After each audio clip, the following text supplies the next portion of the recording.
I've lived in the high desert long enough to know that the ground usually doesn't keep secrets. Out here, the wind is a constant eraser. It smooths over the sand, fills in the cracks of the parched earth, and sweeps away the evidence of anything that passed through within 24 hours. That's why the Blackwood stretch was always so unsettling, even before the footprints started coming back. The stretch is a 12-mile piece of decommissioned county road that leads to nowhere but an abandoned fire lookout and a few dead-end mining claims. It's paved, or it used to be. Now it's a gray, crumbling ribbon of asphalt choked by encroaching sagebrush and fine, alkaline dust. I took a job as a private surveyor for a land developer who had the delusional idea of putting a luxury retreat out there. My job was simple: drive out every Tuesday, check the perimeter markers, and log any signs of erosion or trespassing. I'm a practical man. I grew up in a house where logic was the only currency. My father was a mechanic and my mother was a bookkeeper. If a machine didn't start, there was a mechanical reason. If the numbers didn't add up, there was a human error. I carried that mindset into my 30s, which is probably why I ignored the first sign for as long as I did.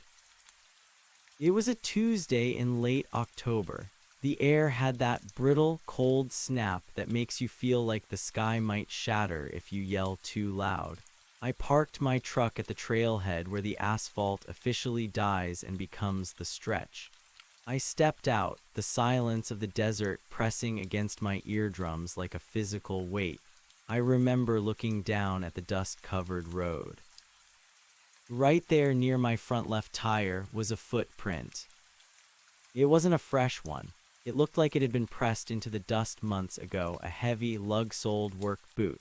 But here's the thing, that dust is like flour. If you step in it, the edges of the print collapse within an hour because of the breeze. This print was crisp. The V pattern of the tread was sharp, yet it was covered in a thin, translucent layer of frost and fine silt, as if it had been buried and then slowly exhumed by the earth itself.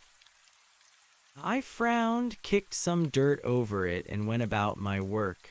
I told myself it was probably a hunter from the weekend, but as I walked the 3 miles to the first marker, I kept seeing them.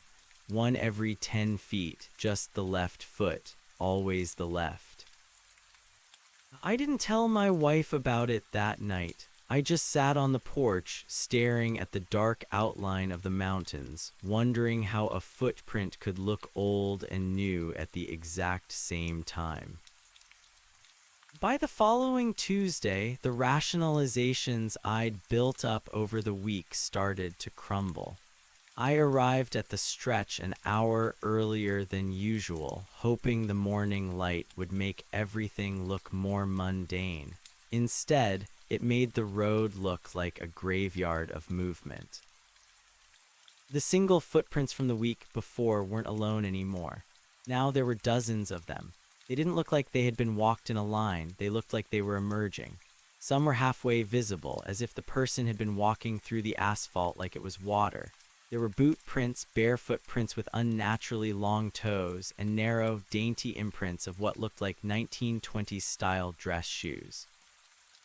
I stood in the middle of the road, my heart thumping a jagged rhythm against my ribs. I tried to tell myself it was a prank. Some local kids with a stamp, maybe, but the scale of it was impossible. These prints stretched as far as my binoculars could see, shimmering in the heat haze, and there was no new dirt kicked up. No signs of someone walking to these spots to make the marks. They were just there.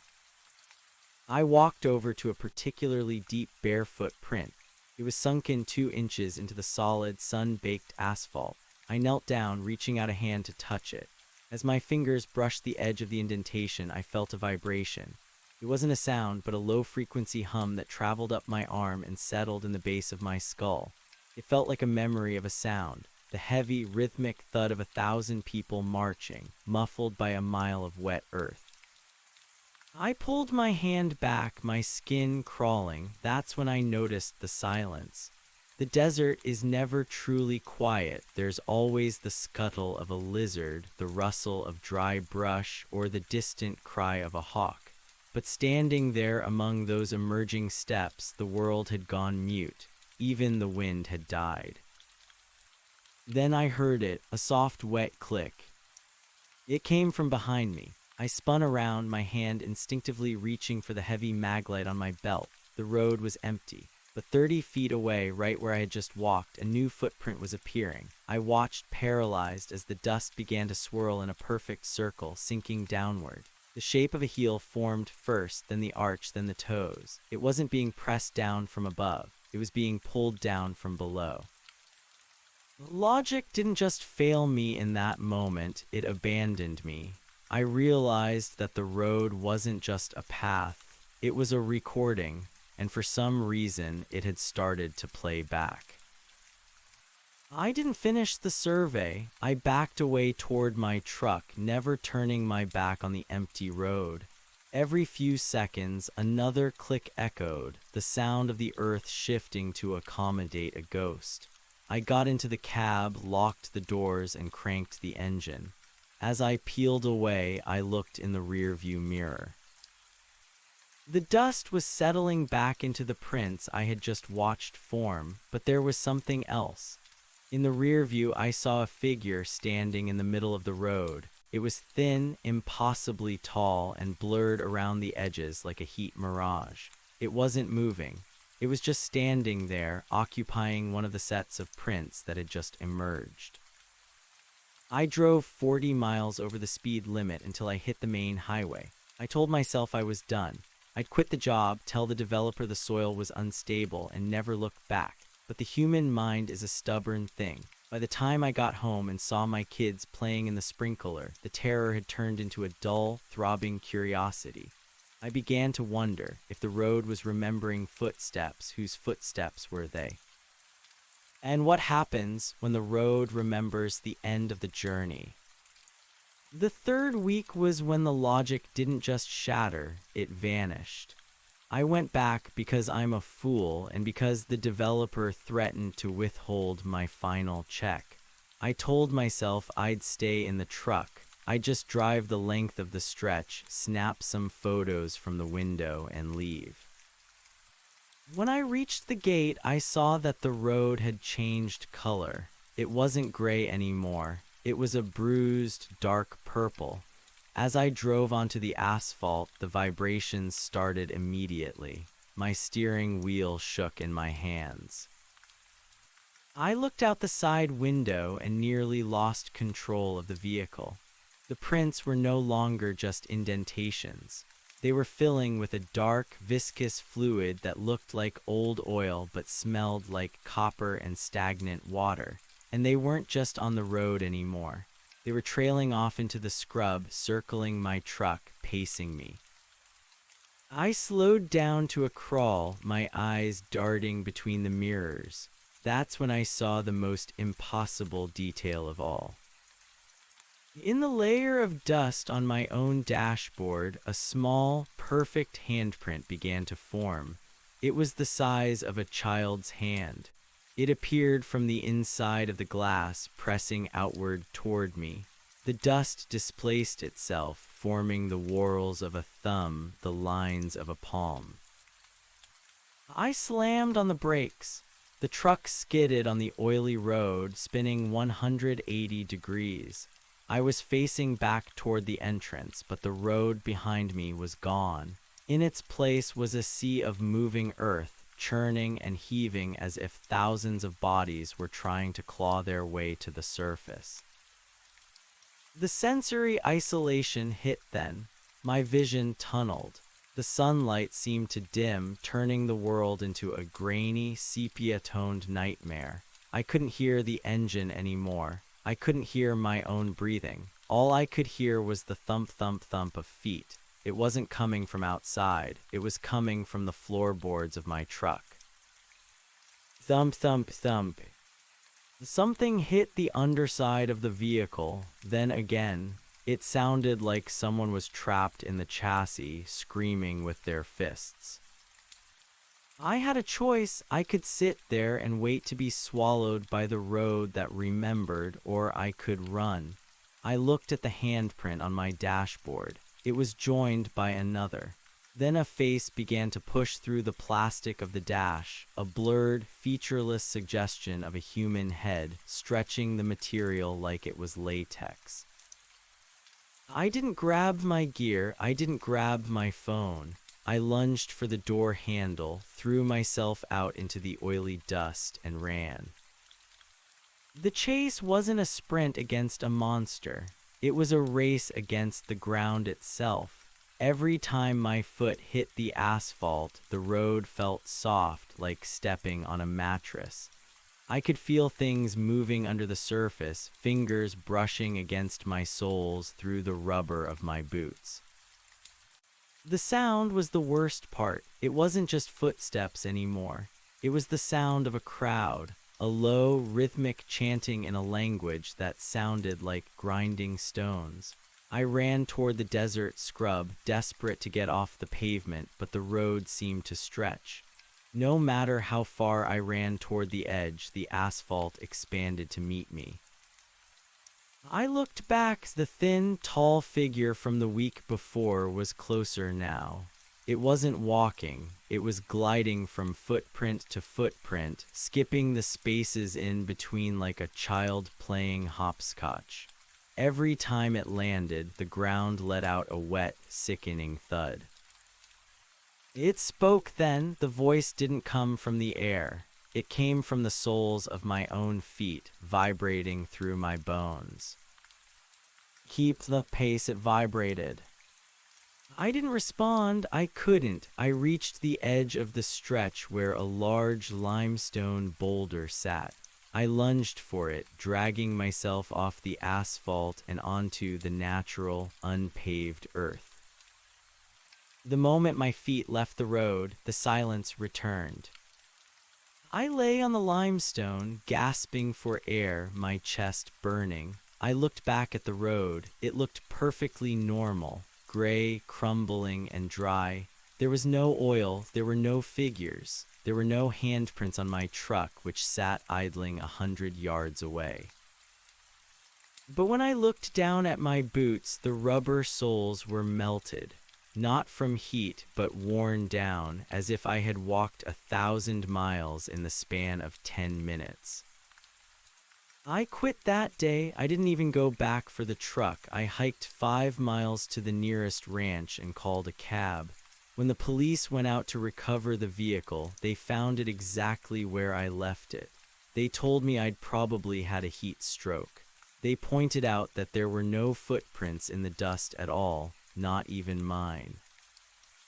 The wind out there, the deputy said, tipping his hat, it forgets everything. But I know better. I've spent the last 3 months scouring archives and old maps. I found out that the Blackwood stretch wasn't always a road. In the mid-1800s, it was part of a forced relocation path for a group of settlers who had been accused of something terrible. They were marched into the desert and told to keep walking until they disappeared. They were never heard from again. I thought I was safe until yesterday. I was cleaning my hallway at home, a long, narrow corridor with hardwood floors. I moved the rug to sweep, and there, in the polished wood, I saw it. A single, faint indentation of a work boot, a V-pattern tread. And then from the other end of the house, I heard it, a soft, wet click. The road doesn't just remember footsteps. It follows them home. If you ever find yourself on a path that feels a little too quiet, or if you see a print that looks like it's growing out of the ground, don't stop to look. Don't touch it. And for God's sake, don't look back, because once the road remembers you, it never lets you go. The hallway in my own home, a place of supposed sanctuary, now felt like an extension of the Blackwood stretch. I stood frozen, the broom still clutched in my hand like a useless staff, staring at the indentation in the oak. It wasn't just a mark, it was a breach. My mind, that old, stubborn engine of logic, tried to suggest I'd tracked in some caustic oil from the site weeks ago that had finally eaten into the finish. But the wood wasn't dissolved, it was compressed. The grain of the oak was crushed downward, as if a weight of several 100 pounds had rested there for a century. Glick. The sound came again, this time from the kitchen. It was the unmistakable sound of a heavy heel meeting a hard surface, but with that sickening, damp undertone, the sound of a foot stepping into a puddle that shouldn't be there. I didn't move. I couldn't. I watched the hallway floor. Slowly, as if the wood were made of soft wax, another print began to manifest 3 feet in front of the first. It didn't appear all at once. First, a dark shadow bloomed beneath the polyurethane finish, swirling like ink in water. Then the surface tension of the wood snapped. A jagged crack sprinted across the floorboard, and the center of the plank dipped. I heard the house groan, the joists beneath the floorboards shrieking under a phantom pressure. I backed away, my heels hitting the door of the linen closet. I wasn't just afraid of what was making the prints, I was terrified of the rhythm. It was slow, deliberate, and patient. It was the gate of something that knew time was an irrelevant currency. "Sarah," I called out, my voice cracking. My wife was supposed to be at the grocery store. My kids were at soccer practice. I prayed to a god I hadn't spoken to in years that they wouldn't come home yet. There was no answer, only the third click. This one was closer, right at the threshold where the kitchen tile met the hallway wood.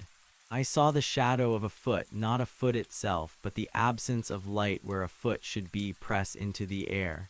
The air itself seemed to displace, shimmering with that same bruised, purple hue I'd seen on the stretch. I didn't wait for the fourth step. I bolted for the front door, fumbling with the deadbolt. My fingers felt like lead. As I wrenched the door open, the temperature in the house plummeted. I felt a draft of desert air, alkaline, dry, and smelling of ancient, buried things, rush past me into the climate-controlled hallway. I slammed the door behind me and didn't stop running until I reached my neighbor's driveway. Old Man Miller was out watering his roses. He looked at me, his eyes narrowing behind thick spectacles. "You look like you've seen a ghost, Elias, or like you're having that heat stroke the deputies were talking about." "I need a favor, Miller," I wheezed, clutching my knees. "I need you to watch my house. Don't go in, just, if you see anyone come or go, call me." "Who's gonna come or go? Sarah's out." He hosed down a stubborn aphid. "You okay, son? You're shaking like a leaf in a gale." I couldn't explain it to him. How do you tell a man who's lived a quiet life that the road you walked on 40 miles away has decided to relocate to your floorboards? I took my phone out and called Sarah. "Don't go home," I said the moment she picked up. "Elias, what's wrong? I'm just pulling into the neighborhood." "Go to your mother's now, take the kids from practice and go. Don't ask questions, Sarah. The plumbing, the pipes burst. It's a mess. I'm calling a contractor." It was a weak lie, but she heard the raw, jagged edge of panic in my voice. She didn't argue. I watched her minivan pass the end of the block, heading toward the highway. Only when her taillights vanished did I feel the pressure in my chest ease, if only by a fraction. I spent the night in a motel on the edge of town, a place where the carpets were so stained and grimy I figured no ghost would want to add its prints to the collection. I didn't sleep. I sat on the edge of the bed with the lights on, watching the floor. Every time the refrigerator hummed or the occupant in the next room shifted, I jumped. By 3:00 a.m., I was back at my laptop, fueled by a frantic, nervous energy. If the road was a recording, as I'd surmised, then there had to be a way to turn it off, or at least a way to understand the track it was playing. I dug deeper into the history of the Blackwood stretch. The forced relocation I'd found earlier was just the surface. The settlers weren't just random pioneers. They were a splinter group from a larger caravan in 1849, led by a man named Silas Vane. Vane was a self-proclaimed prophet who believed that the earth wasn't a solid mass but a living ledger. He preached that every step a human took left a permanent bruise on the soul of the world, and that if one walked with enough intent, they could bridge the gap between the present and the eternal. The local authorities at the time had arrested him for inciting madness after 3 of his followers were found dead, their bodies flattened as if they'd been crushed by an invisible steamroller. The rest of the group, 42 men, women, and children, were marched out into the high desert by a panicked posse and told to never return. I found a digitized diary from one of the posse members, a man named Thomas Calloway. October 12, 1849, the entry read, "We left them at the edge of the dry wash. Vane didn't curse us. He didn't even look back. He just started walking. The strange thing was the sound. With every step he took, the ground made a noise like a drum. Not a thud of a boot on dirt, but a hollow, echoing boom that seemed to come from deep underground. The others followed him, their feet hitting the earth in perfect unison. By the time they were a mile out, the dust didn't settle behind them. It stayed up in the air, hanging in the shape of their bodies. We didn't stay to see them fade. The ground began to vibrate so hard our horses threw us. We ran. God forgive us, we ran." I stared at the screen. The dust didn't settle. That was what I had seen. The road wasn't remembering the people. It was remembering the impact, the intent. Silas Vane hadn't just been walking. He had been stamping his existence into the very fabric of the geography. And now, for some reason, the ledger was being opened. I realized then why the prints were appearing in my house. I had touched the barefoot print in the asphalt. I had felt that vibration, the memory of a sound. I hadn't just observed the recording, I had interacted with it. I had picked up the needle, and now the music was following the listener. The next morning, I drove back to my house. I had to know. I had to see if the song had continued through the night. The front door was exactly as I'd left it. I entered tentatively, the broom still lying on the floor where I'd dropped it. I looked at the hallway. My heart stopped. The prints hadn't stopped at the kitchen. They had circled the entire ground floor. They went into the living room, around the sofa, and paused at the bottom of the stairs. But they weren't just boot prints anymore. There were smaller ones, the dainty dress shoes, the barefoot marks with the long toes. A whole procession had marched through my home while I was shivering in a motel room. And they were deeper. The wood was splintered now, the white subflooring visible beneath the crushed oak.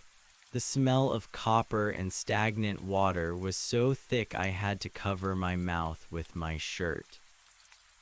I followed the trail to the stairs. The phantom walkers had gone up. One step at a time, the heavy indentations marked the carpeted treads.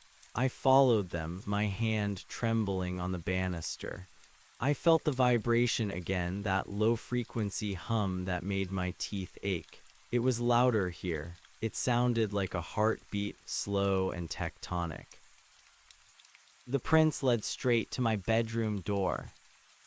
I pushed it open. The room was cold, colder than the rest of the house.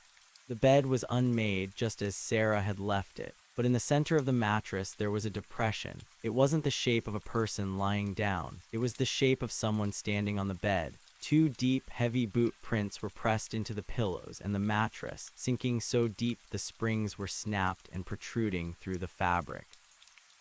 I backed out of the room, my head spinning. They weren't just walking. They were looking for something, or they were waiting. I ran back downstairs and grabbed my phone. I called the developer, the man who had hired me to survey the stretch.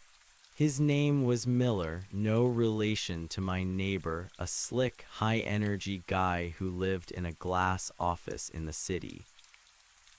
Elias decided to stop being a superstitious child and finish the report. He barked. Listen to me, Miller. You need to tell me who owned that land before the county decommissioned the road. Not the mining claims. The road. What are you talking about? It was public land. Before that, it was part of a private estate. Some family trust that went belly up in the 60s. Why? What was the name of the trust? I don't know. Hold on. Vane, the Vane Legacy Trust. Why does it matter? The title is clear. The phone slipped from my hand. The Vane Legacy, they hadn't disappeared into the desert. They had become the desert. Or rather, they had tied themselves to the path they were forced to walk, and they had been waiting for someone to provide a new path. I looked down at my own feet. I was standing in the hallway, right between two of the deep, splintered prints. I felt a sudden, sharp pain in my arches. I looked down and gasped. My own shoes were beginning to sink, not into the wood, but into the prints. It was as if the indentations were magnets, pulling the marrow of my bones toward them. I tried to lift my left foot, but it was stuck. The wood wasn't holding it. The gravity within the print was. Glick. The sound was right behind me.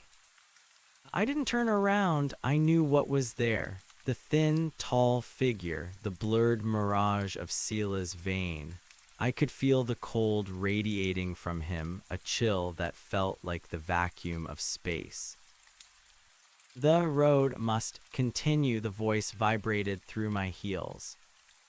I'm not part of your path, I gritted out, straining against the pull of the floor. All paths are one, the voice replied. It sounded less like words and more like the shifting of tectonic plates. You listened, you felt, now you lead. I realized then what the luxury retreat really was. It wasn't a business venture. Miller, the developer, was likely a descendant, or perhaps just another pawn. They didn't want a resort, they wanted a bridge. They needed someone with a practical mind, someone who would notice the prints, someone who would provide the mental energy to manifest the recording back into reality. By acknowledging them, I had given them mass. By fearing them, I had given them direction. I reached into my pocket and pulled out my lighter. I didn't have much time. My right foot was starting to sink now, the floorboards groaning as they prepared to swallow my ankles. You want a path, I hissed, then follow this one. I lunged forward, breaking the gravitational grip for a split second through pure adrenaline. I didn't run for the door, I ran for the kitchen.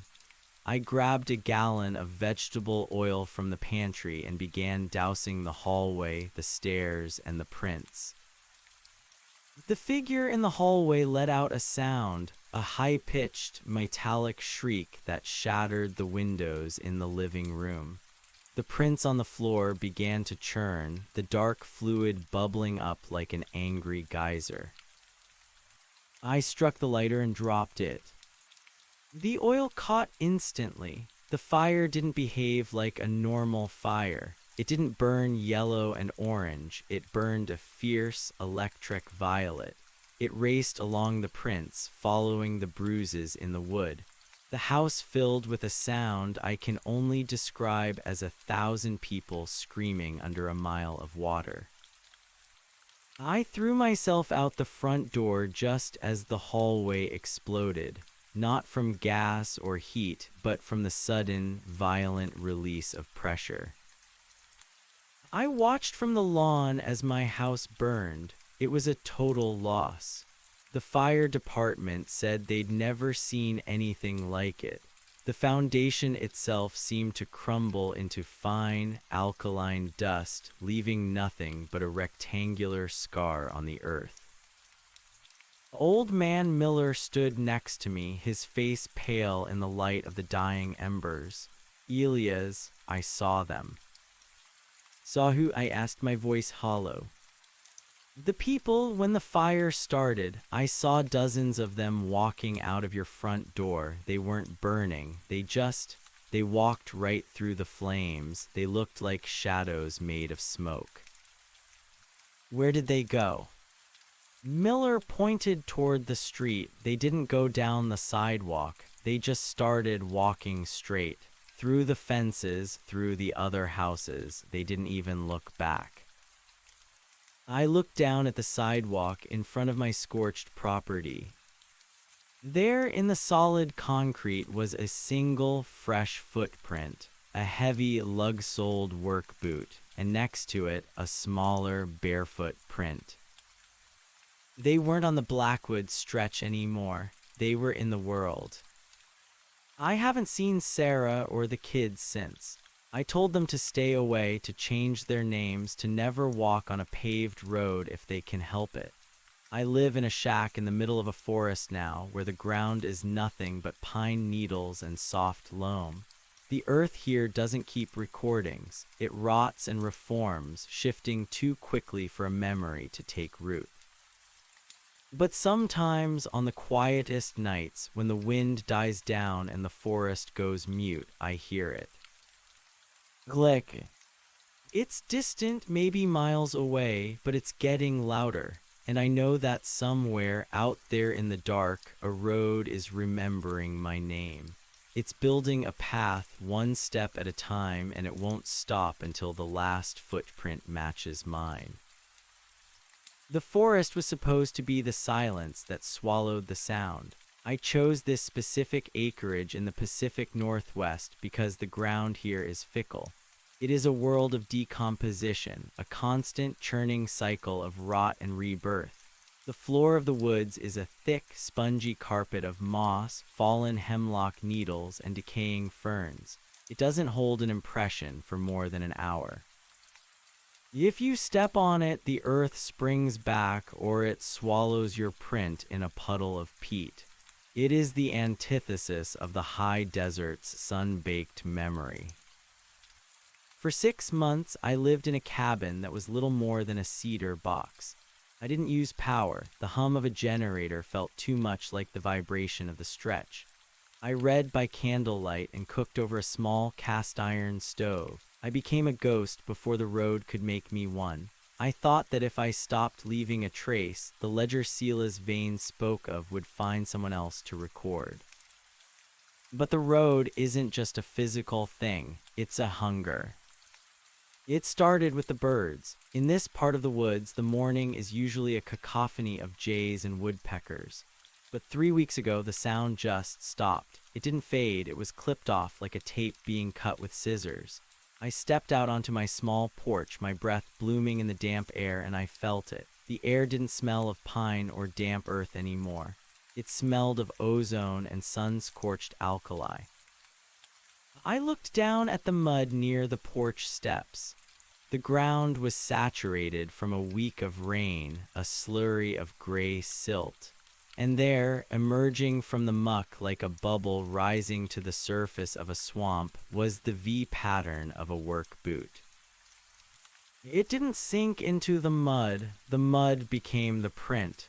The liquid silt hardened in an instant, turning into a substance that looked like obsidian, black, glassy, and ancient. I didn't scream. I didn't have the energy for it anymore. I just went back inside and barred the door, though I knew the wood of the door was just another medium for the message. I sat in the center of the room on a woven seagrass rug, the only thing between me and the floorboards. Glick.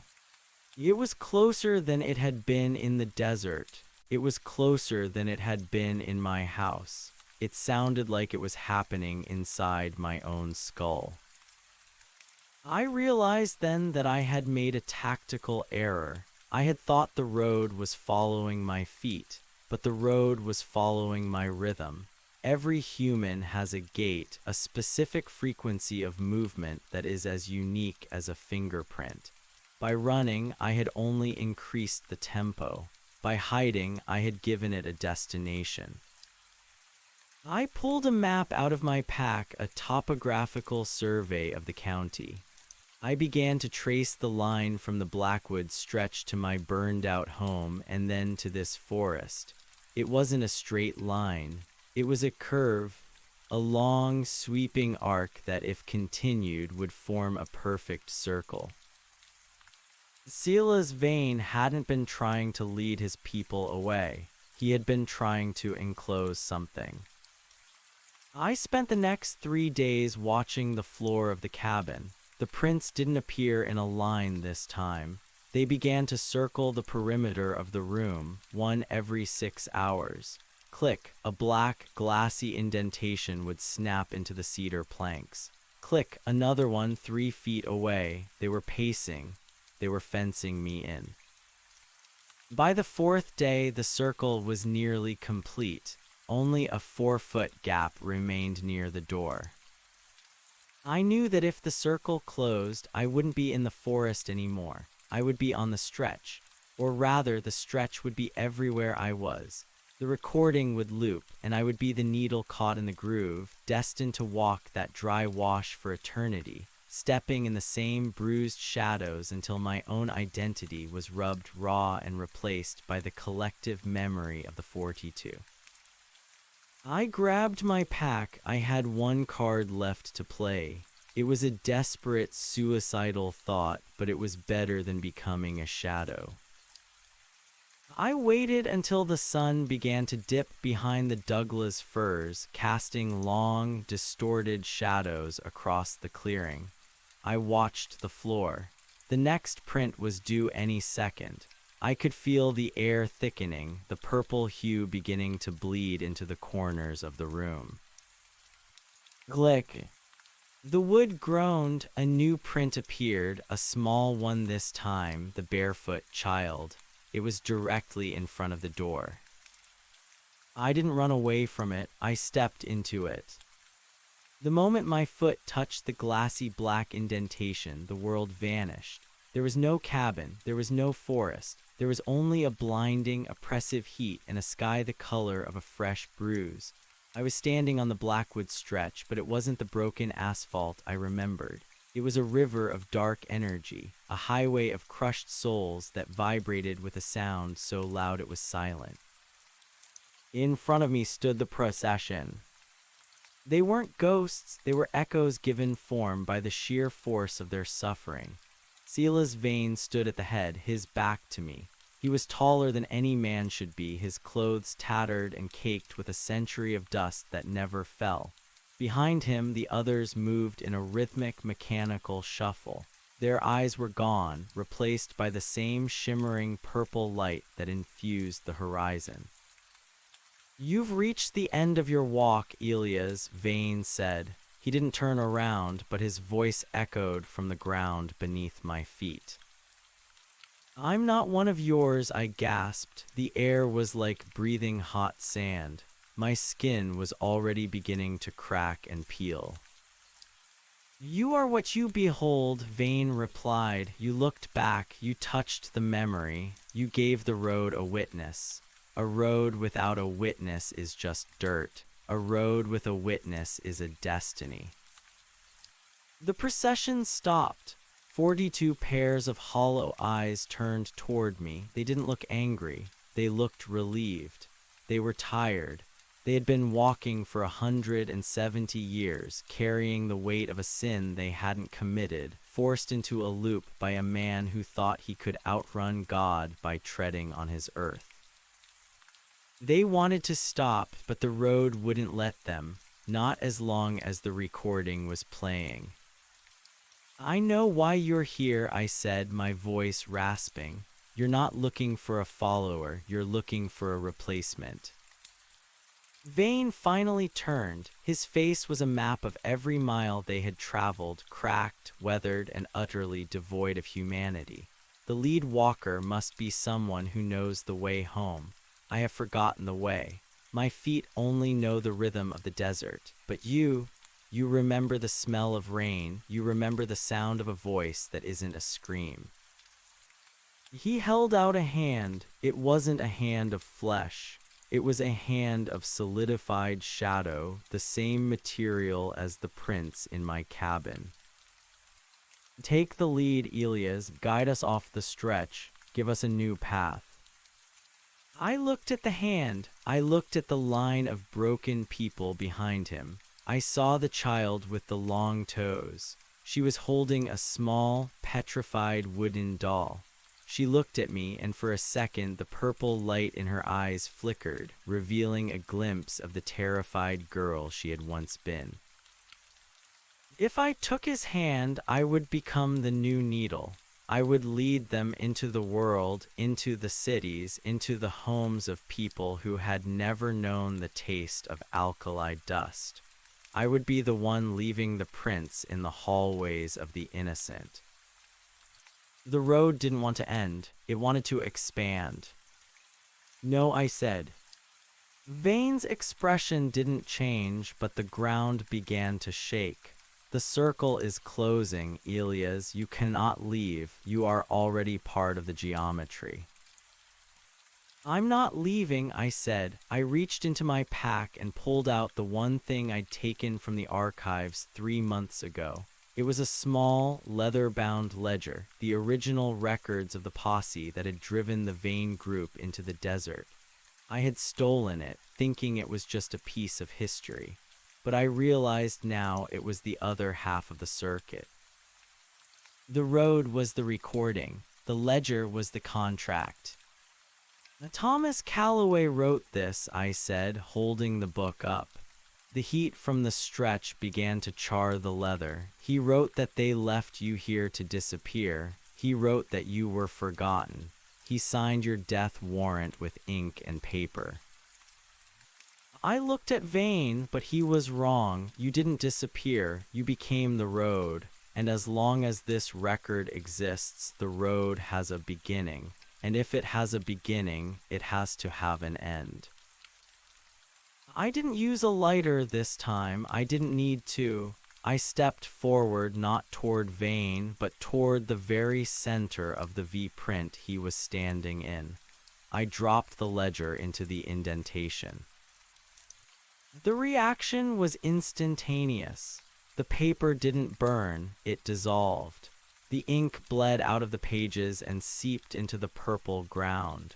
The names of the 42 settlers, names I had memorized in my feverish research, began to glow with a fierce white light. The rhythm broke. The click stopped. A sound like a massive glass tower shattering erupted around us. The sky turned from purple to a blinding, pure white. I felt a hand on my shoulder, not a cold, shadowy hand, but a warm, small one. I looked down. The girl was there. She wasn't a shadow anymore. She was just a girl, dusty and tired, but real. She smiled, and then she simply faded, not like a ghost, but like a memory that had finally been put to rest. One by one, the procession vanished. They didn't walk away. They just ceased to be. The weight they had been carrying for nearly 2 centuries was suddenly gone. The ledger of the earth finally balanced. Vane was the last. He looked at me, and for the first time I saw fear in his eyes. He wasn't a prophet. He was a man who had led his people into a nightmare, and now the nightmare was ending. The road, he whispered. Where does it go now? Nowhere, I said. It's just dirt again. Vane crumbled. He didn't fade like the others. He turned into a pile of fine gray ash that the hot wind immediately scattered across the wash. The white light intensified until I couldn't see my own hands. I felt a sensation of falling, not down, but through layers of memory, through layers of time, through the very wood and stone of the world. I woke up on the floor of my cabin. The sun was shining through the trees, the birds were singing. I sat up, my body aching as if I'd walked 100 miles. I looked at the floorboards. The black, glassy prints were gone. The wood was just wood, scarred, old, and dusty, but ordinary.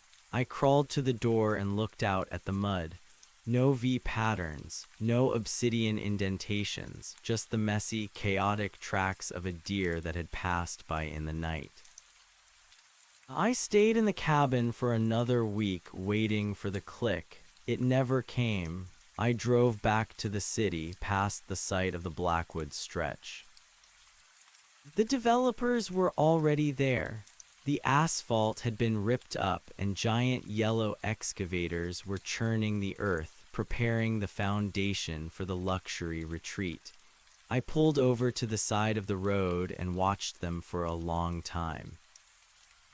I saw Miller, the developer, standing by a pile of rubble. He looked frustrated. He was shouting at a foreman. I rolled down my window and listened.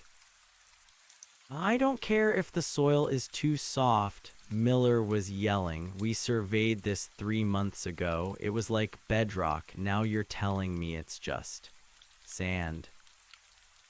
"It's not just sand, sir," the foreman said, scratching his head. "It's like it's never been built on. There's no compaction, no history. It's like the ground just forgot everything that ever happened to it."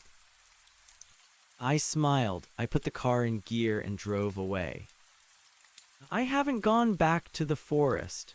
I found a small house in a coastal town where the sand shifts with every tide and the salt air eats away at everything. It's a place that doesn't hold on to anything for long. Sarah and the kids came home. I told them the pipes really had burst and that the fire was a freak electrical accident. They don't know about the stretch. They don't know about the man who walked through the floorboards. Sometimes, when I see my son running down the hallway, his sneakers squeaking on the linoleum, I feel a phantom shiver crawl up my spine. I find myself looking at the floor, checking for a shadow that doesn't belong. But the floor remains silent. I know now that the road doesn't just remember footsteps. It remembers the people who walk them. And if you're lucky, if you're very, very lucky, you can find a way to make it forget. The world is full of paths. Some are made of stone, some of dirt, and some of things we can't even name. Most of them lead exactly where they say they do. But if you ever find yourself on a road that feels a little too quiet, or if you see a print that looks like it's growing out of the ground, don't stop. Don't look back. Just keep walking until you find a place where the tide comes in. Because some footsteps aren't meant to be followed, they're meant to be washed away. The salt air was supposed to be the final eraser. I moved us to a weathered shingle-style house on the edge of a rugged cliff in Oregon, a place where the Pacific Ocean spends its eternity trying to grind the continent into silt. The constant roar of the surf is a white noise that masks the settling of floorboards and the humming of the wind. For a year, I believed the ledger was closed. I watched my children play in the tide pools, their footprints vanishing seconds after they were made, filled in by the indifferent gray foam of the sea. I slept without a light on. I stopped looking at the ground. But memory is not just a recording in the earth. Sometimes it is a seed that waits for the right environment to bloom. It began with a gift Sarah brought home from a local antique fair. It was a simple thing, a heavy cast-iron boot jack shaped like a beetle. She placed it by the mudroom door, a practical tool for a family living on a wet coast. That night, as the house groaned under the weight of a coastal gale, I heard a sound that bypassed my ears and went straight to the marrow of my bones. Thump. It wasn't a click, it was heavier. It was the sound of something dense being set down on wood. I stayed frozen in bed, my eyes wide in the dark, listening to the rhythmic percussion of the rain against the glass. Thump click. The second sound was unmistakable. It was the sharp, crystalline snap of the obsidian memory I thought I had buried in the desert. I didn't wake Sarah. I couldn't bear to see the confusion in her eyes turn back into that cold, sharp fear. I crept out of bed, my bare feet trembling on the cold hardwood. I didn't turn on the lights. I moved by the rhythmic flash of the lighthouse 3 miles down the coast, its sweep of pale light cutting through the rain every 12 seconds. I reached the mudroom. The air there was freezing, smelling of brine and something else, something dry, like a tomb that had been opened after 1,000 years. I looked at the boot jack. It wasn't where Sarah had placed it. It had moved 3 feet toward the center of the room, and beneath it the floorboards were no longer oak. They were turning. A patch of the floor, the exact shape of a heavy work boot, was darkening, the grain of the wood twisting and compressing until it shone with that terrible, glassy luster. I realized then that I had been a fool. I had destroyed the ledger of the 42, but I hadn't destroyed the road. I had only broken the loop for those specific souls. The road itself, the hunger for a witness, the need for a record, was an elemental force. It didn't need Sela's vein, it had me. I had been the one to step into the print. I had been the one to bridge the gap between the desert and the now. By saving them, I had unknowingly signed my own name onto the blank page that followed theirs. I knelt on the floor, my hand hovering over the blackened wood. It was vibrating, not a physical shaking, but a frequency, a low thrumming hum that felt like 1,000 miles of highway compressed into a single square inch. Elias. I jumped, nearly knocking over a coat rack. Sarah was standing in the doorway, her robe wrapped tight around her, her face pale in the lighthouse's recurring beam. She wasn't looking at me. She was looking at the floor. "Why is the floor smoking?" she whispered. I looked down. A thin, violet vapor was rising from the blackened footprint. It didn't drift upward. It crawled along the floor, seeking the cracks between the boards. "Get the kids," I said, my voice cracking. "Don't pack anything, just get them in the car." "Elias, what is happening?" We moved. "You said it was over. You said the house in the desert was just."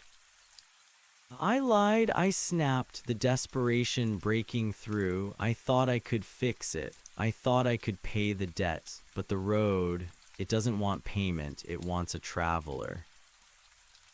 As I spoke, another click echoed through the room.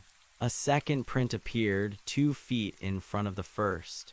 This one wasn't a work boot. It was the shape of my own sneaker, the exact tread of the shoes I had worn when I fled the forest cabin. The road wasn't following Sela's vein anymore. It was recording me. It was mapping my life, retracing every step I had taken since I first set foot on the Blackwood stretch. It was catching up to the present. Sarah didn't argue this time. The terror in my voice was enough. She ran for the stairs, and I heard her waking the children, her voice a frantic, hushed urgent. I stood in the mudroom, watching the floor transform. The oak was being consumed, turned into that black, volcanic glass. It was spreading like a slow-motion explosion. I grabbed the cast-iron boot jack and hurled it at the window. The glass shattered, and the salt spray of the storm rushed in. I hoped the water would do something, that the ocean's chaos would disrupt the road's geometry. But the raindrops that hit the blackened floor didn't splash. They froze instantly into tiny purple crystals, adding to the record. We piled into the SUV. I drove like a madman, away from the coast, away from the salt, heading inland toward the mountains. I didn't have a plan. I just knew that the faster I moved, the more distance I put between the now and the then. But I could feel it in the steering wheel. a subtle vibration, a rhythmic pulsing that matched the rotation of the tires. Click, click, click, click. It was the sound of the odometer, but it wasn't measuring miles. It was counting the beats of my heart. "Where are we going?" my son Leo asked from the back seat. He was clutching his pillow, his eyes wide with the sudden midnight upheaval. "To a place without roads," I muttered. I drove until the pavement ended, then kept going until the gravel turned to dirt, and the dirt turned to a logging trail overgrown with brambles. I pushed the SUV until the undergrowth choked the engine, and the tires spun fruitlessly in the deep mountain mulch. We got out. The air here was thin and cold, smelling of wet slate and ancient cedar. I led them up a steep incline, away from any trail, away from anything that looked like a path. We climbed until our lungs burned, reaching a high, rocky plateau where the earth was mostly granite, hard, indifferent stone that had stood for millions of years. "We stay here," I said, gasping for breath. "The stone, it won't take a print. It's too hard. It's too old." We huddled together under a lean-to made of pine branches and a tarp. I stayed awake, leaning against a granite boulder, watching the darkness. I watched for the violet light. I listened for the snap of the world breaking. Hours passed. The storm moved out to sea, leaving a cold, crystalline silence. The stars came out, indifferent and distant. I began to relax, my head nodding. Maybe the granite was the answer. Maybe the road couldn't write on a diamond. Then I felt a hand on my knee. It was Leo. He was pointing at the ground in the center of our little circle. The granite wasn't breaking. It wasn't turning into glass. Instead, the stone was bleeding. A dark, viscous liquid was seeping out of the pores of the rock, forming a shape. It was a footprint, but it was inverted, a raised mound of dark, metallic fluid that shimmered with an oily, purple sheen. And then the fluid hardened. It didn't become glass, it became iron. The road had adapted. If the ground was too hard to indent, it would build upward. It would create a monument. "It's not stopping, is it?" Sarah asked. She wasn't crying anymore. She had reached that stage of terminal calm that comes when you realize the monster isn't behind the door, the monster is the door. "No," I said, "it's not. I thought I was the witness, Sarah, but I'm the ink. Every step I take, every breath I draw is just another line in a story that doesn't want to end." I stood up and walked to the edge of the plateau. Below us, the forest stretched out like a dark, undulating sea. In the distance, I could see the faint, glowing line of the highway we had left behind. It looked like a vein of purple fire cutting through the hills. I realized then what Sila's vein had truly been doing. He hadn't been trying to lead his people home. He had been trying to find the end of the road, not a destination, but a conclusion, a way to stop the recording. The ledger I had burned was only one copy. The real record was in the movement itself. To stop the road, you had to stop the traveler. Not by dying death was just another kind of stillness that the road could record, but by becoming the road itself. I looked at my family. They were the only things in this world that weren't made of echoes and shadows. "You have to leave me," I said. "No," Sarah said instantly. "Listen to me. It's not following you. It's following the rhythm I started. If you stay with me, you'll be caught in the circle when it closes. You'll become part of the geometry, just like the 42. You'll be walking this plateau for the next 200 years. "We can't just leave you here, Dad," Leo said, his voice trembling. "You're not leaving me," I said, kneeling to look him in the eye. "You're going to go find a place where the world is still loud. Go to a city. Go to a place with so many footsteps, so many rhythms that one more doesn't mean anything. The road needs a solo. It can't hear a choir."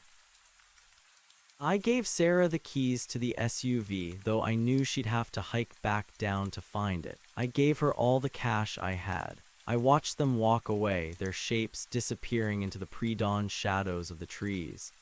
I didn't look back.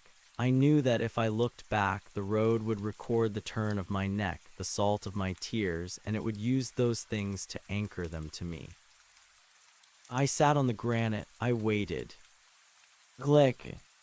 An iron print appeared 6 inches from my left foot. Glick! Another one by my right. I stood up. I didn't run. Running was a tempo. Walking was a cadence. I began to dance. It was a frantic, arrhythmic, nonsensical movement. I hopped, I spun, I dragged my feet in jagged arcs across the stone. I fell and crawled, then leaped. I tried to make every movement a contradiction of the one that came before. If the road wanted a rhythm, I would give it a seizure. The ground beneath me began to howl. The granite cracked, sending shards of stone flying like shrapnel. The violet light flared, turning the entire plateau into a strobe-lit nightmare. I saw shapes in the light, not the settlers, but versions of myself. An Elias who was still in the desert, an Elias who was burning in the house, an Elias who was rotting in the forest. They were all trying to merge. They were all trying to fall into step. "I am the witness," I screamed into the wind, and I refused to watch.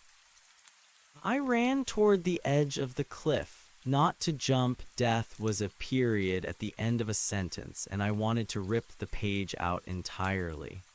I ran to the very lip of the drop where the granite gave way to a sheer, 500-foot fall into a narrow, rocky gorge. I reached the edge and stopped. I stood on one leg, balanced on the very precipice. The road hesitated. The next print was due. I could feel the pressure building in the air, the click vibrating in my teeth, but there was no ground in front of me. There was only the void. The road couldn't record a step that hadn't landed. It couldn't map the air. For a long, agonizing minute, the world hung in a state of impossible tension. The purple light throbbed, the ground groaned, and the iron prints behind me began to glow with a heat that scorched the soles of my feet. The road was trying to force the step. It was trying to manifest the ground beneath me, to build a bridge of glass and shadow across the chasm. I felt the air begin to solidify. A translucent, violet slab began to extend from the cliff face, reaching out into the emptiness. It was beautiful and terrifying, a highway to nowhere built of pure memory. I didn't step onto it. I turned around and looked at the iron prints I had left. They were already beginning to fade. Without a continuous line, without a predictable rhythm, the road was losing its grip on the now. I sat down on the very edge of the natural granite, my legs dangling over the abyss, and I stayed perfectly still. I didn't move a muscle. I didn't shift my weight. I became a statue. The road hates stillness. Stillness is the absence of data. If there is no movement, there is no time. If there is no time, there is no memory. I sat there as the sun rose. I sat there as the sun set. My muscles cramped, my skin blistered, and my thirst became a screaming agony. But I didn't move. I watched the violet bridge slowly dissolve back into nothingness. I watched the iron prints on the plateau turn back into ordinary stone.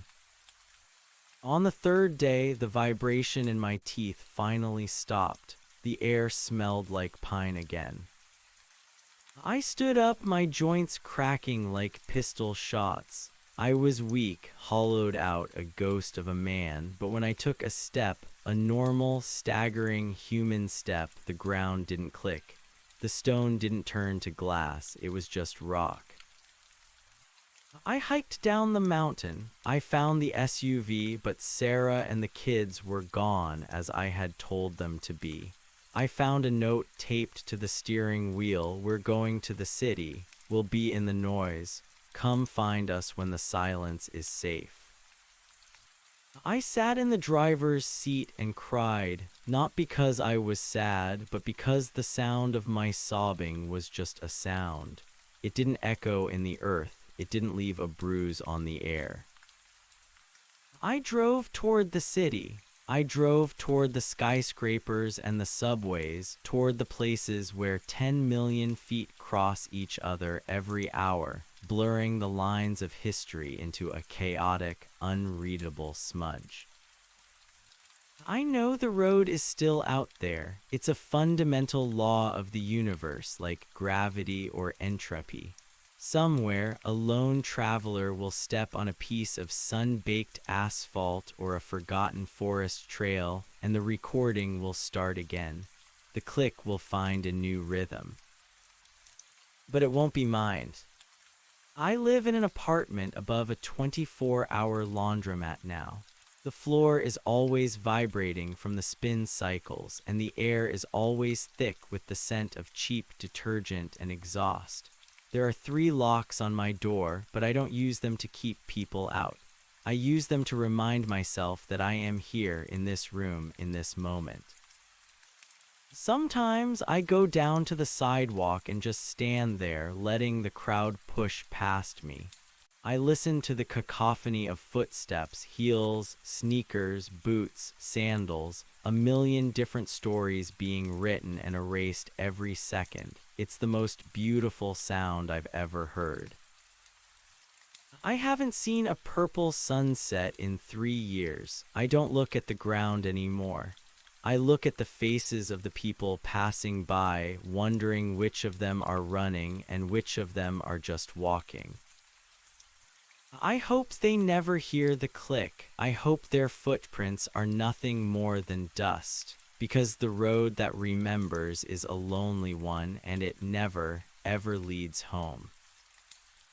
The laundromat beneath my feet is a mechanical heartbeat, a constant, churning industrial rhythm that serves as a protective static. It is a chaotic symphony of unbalanced loads and rattling dryer vents that drowns out the potential for any singular predatory cadence. For 3 years, I have lived in the hum.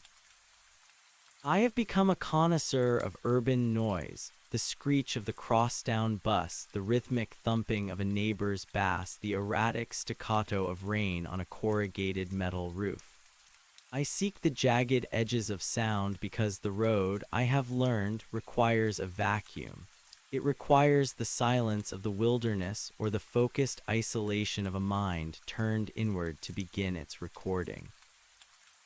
I thought I was safe in the static. I thought the sheer density of human transit in Portland would act as a scrambler, a kaleidoscope of motion that would make it impossible for the road to find the thread of my specific life again. But the road is not a hunter that tires, it is a geological patience. It began on a Tuesday during a heat wave that turned the city into a shimmering kiln of asphalt and exhaust. The laundromat's industrial fans were failing, and the air in my small studio apartment was a thick, stagnant soup. I was sitting at my small kitchen table, staring at a glass of lukewarm water when I noticed the dust. The city is full of dust, gray, gritty, anonymous sloughing of stone and skin, but this dust was different. It had settled on the scarred linoleum of my floor in a very specific pattern. It wasn't a coating, it was a boundary. It formed a perfect, crisp line that curved around the leg of my chair. I blew at it, expecting it to scatter into the air. It didn't move, it wasn't sitting on top of the linoleum, it was emerging from within it. I knelt, my heart beginning that old, familiar gallop against my ribs. I touched the line. It wasn't dust at all. The linoleum had become brittle, turning into a fine, violet-tinged powder that felt like ground glass. And beneath the powder, the subfloor was changing. I could see the grain of the plywood beneath the cheap vinyl beginning to compress, beginning to shine with that hateful obsidian luster. I didn't hear a click. The noise of the city was too loud for that, but I felt the vibration. It was a subharmonic frequency, a bass note so low it bypassed the ears and vibrated the fluid in my inner ear. Thrum. It wasn't recording my footsteps anymore. I had been still for too long. It was recording my presence. It was mapping the weight of my existence in a single spot. I stood up so fast the chair clattered to the floor. I grabbed my bag, always packed, always by the door, and ran.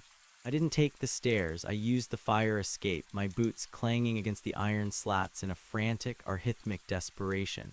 I hit the alleyway and started walking, weaving through the mid-morning crowd of commuters and tourists. I pushed against the flow, trying to lose myself in the friction of other bodies.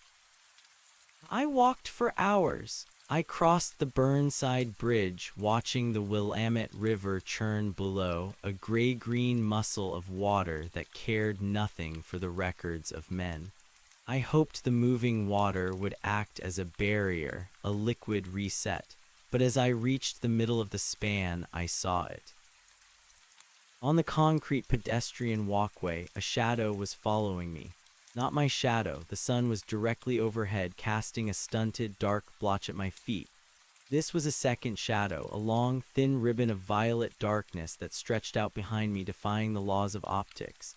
It didn't flicker with the passing cars. It didn't break when other people stepped through it. It was a tether, a line of dark ink being drawn across the city by my very movement. And then I saw the first one.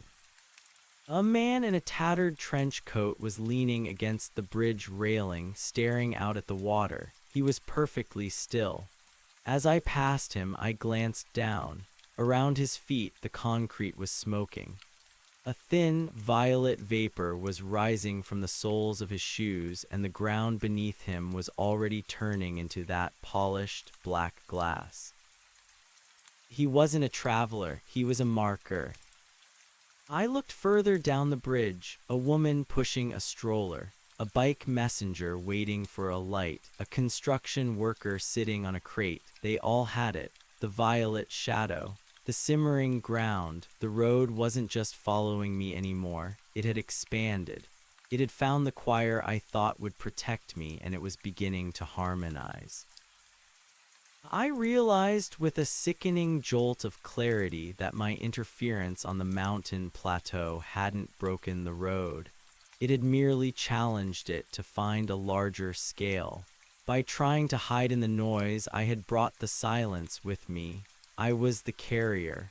I was the patient zero of a terminal geography. Elias. The voice was a ghost, a splinter of a life I had tried to bury. I turned, my breath catching in a throat that felt like it was filled with dry sand. Sarah was standing 20 feet away near a coffee cart.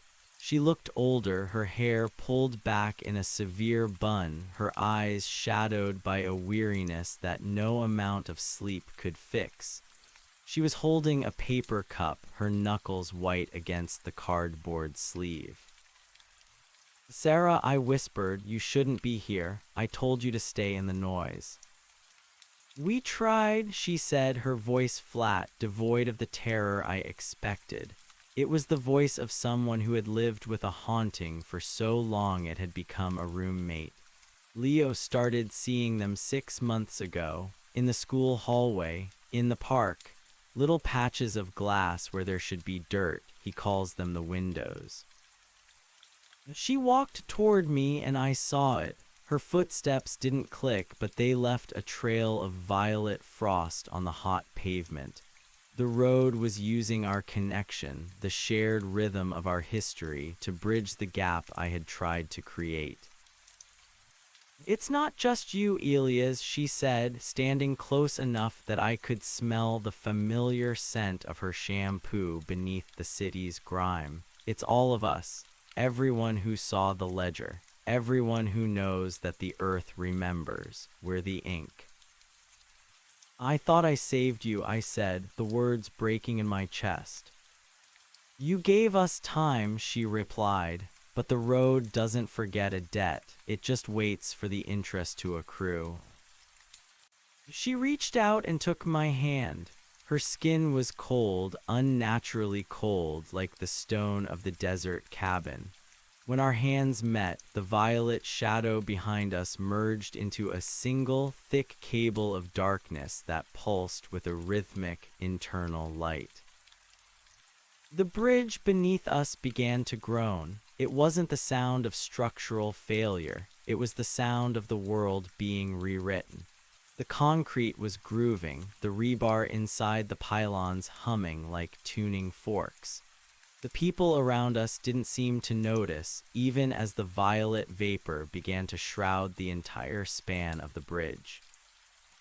They moved through the fog like figures in a dream, their own shadows beginning to stretch and darken, caught in the gravitational pull of our shared record. "Where are the kids?" I asked, looking around wildly. "At the library," she said, "the big one downtown. Leo said the stone there is thick. He thinks if he stays among the books, among all those other stories, the road will get confused. He's trying to hide in the archives, Elias. We have to get to them." We started to run, but we weren't running through a city anymore. The streets of Portland were beginning to blur, the buildings stretching into jagged obsidian cliffs. The sounds of the traffic were being compressed into that singular, rhythmic click-thrum that I had heard in the mudroom in Oregon. The road was overlaying itself onto the world, a translucent map of glass being pressed down onto the reality of stone and steel. As we ran, I saw them, the 42. They weren't skeletons or ghosts. They were statues of violet glass standing on the corners of intersections, frozen in the middle of a stride or the middle of a scream. They were the mile markers of the Blackwood Stretch, transplanted into the heart of the city. I saw the woman with the parasol standing outside a movie theater. I saw the man with the broken leg leaning against a fire hydrant. They were waiting for us. They were the welcoming committee for the new chapter. "Don't look at them," I shouted to Sarah, but she was already staring. "They're beautiful," she whispered, her pace slowing. "Elias, look at the light inside them. It's not just memory, it's peace. They don't have to walk anymore, they just are." "It's a trap, Sarah. It's the stillness of a fossil." I pulled her along, my boots now striking the ground with a sound like hammers on an anvil. Every step we took was now a violent act of creation. The pavement didn't just turn to glass, it shattered upward, forming jagged crystalline shards that mirrored our movements. We were leaving a wake of violet wreckage behind us, a path so bright and distinct it could be seen from space. We reached the library, a massive neoclassical fortress of granite and marble. It looked like an island of sanity in the sea of rising violet fog. We burst through the heavy oak doors, the silence of the interior hitting us like a physical weight. The library was full of people, but they were hushed, hunched over tables, lost in the silent dialogue of reading. The smell of old paper and dust was a balm. I looked at the floor. It was vast, polished marble, cold and indifferent. "Leo, Maya," Sarah called out, her voice echoing in the vaulted ceiling. A small figure emerged from behind a stack in the history section. It was Leo. He was holding a heavy, leather-bound book, his face pale and eyes wide. He wasn't looking at us. He was looking at the book. "It's here," he said, his voice a tiny, fragile thread. "I found it, Dad, in the basement, in the restricted section." There wasn't just one ledger. He held up the book. It wasn't made of paper. The pages were thin sheets of translucent mica, and the writing wasn't ink. It was etched into the stone with a precision that defied human hands. "It's the atlas," Leo whispered. "The road isn't just a path, it's a nervous system. The Blackwood stretch was just a nerve ending, but this is the brain." I took the book from his trembling hands. The mica was warm to the touch.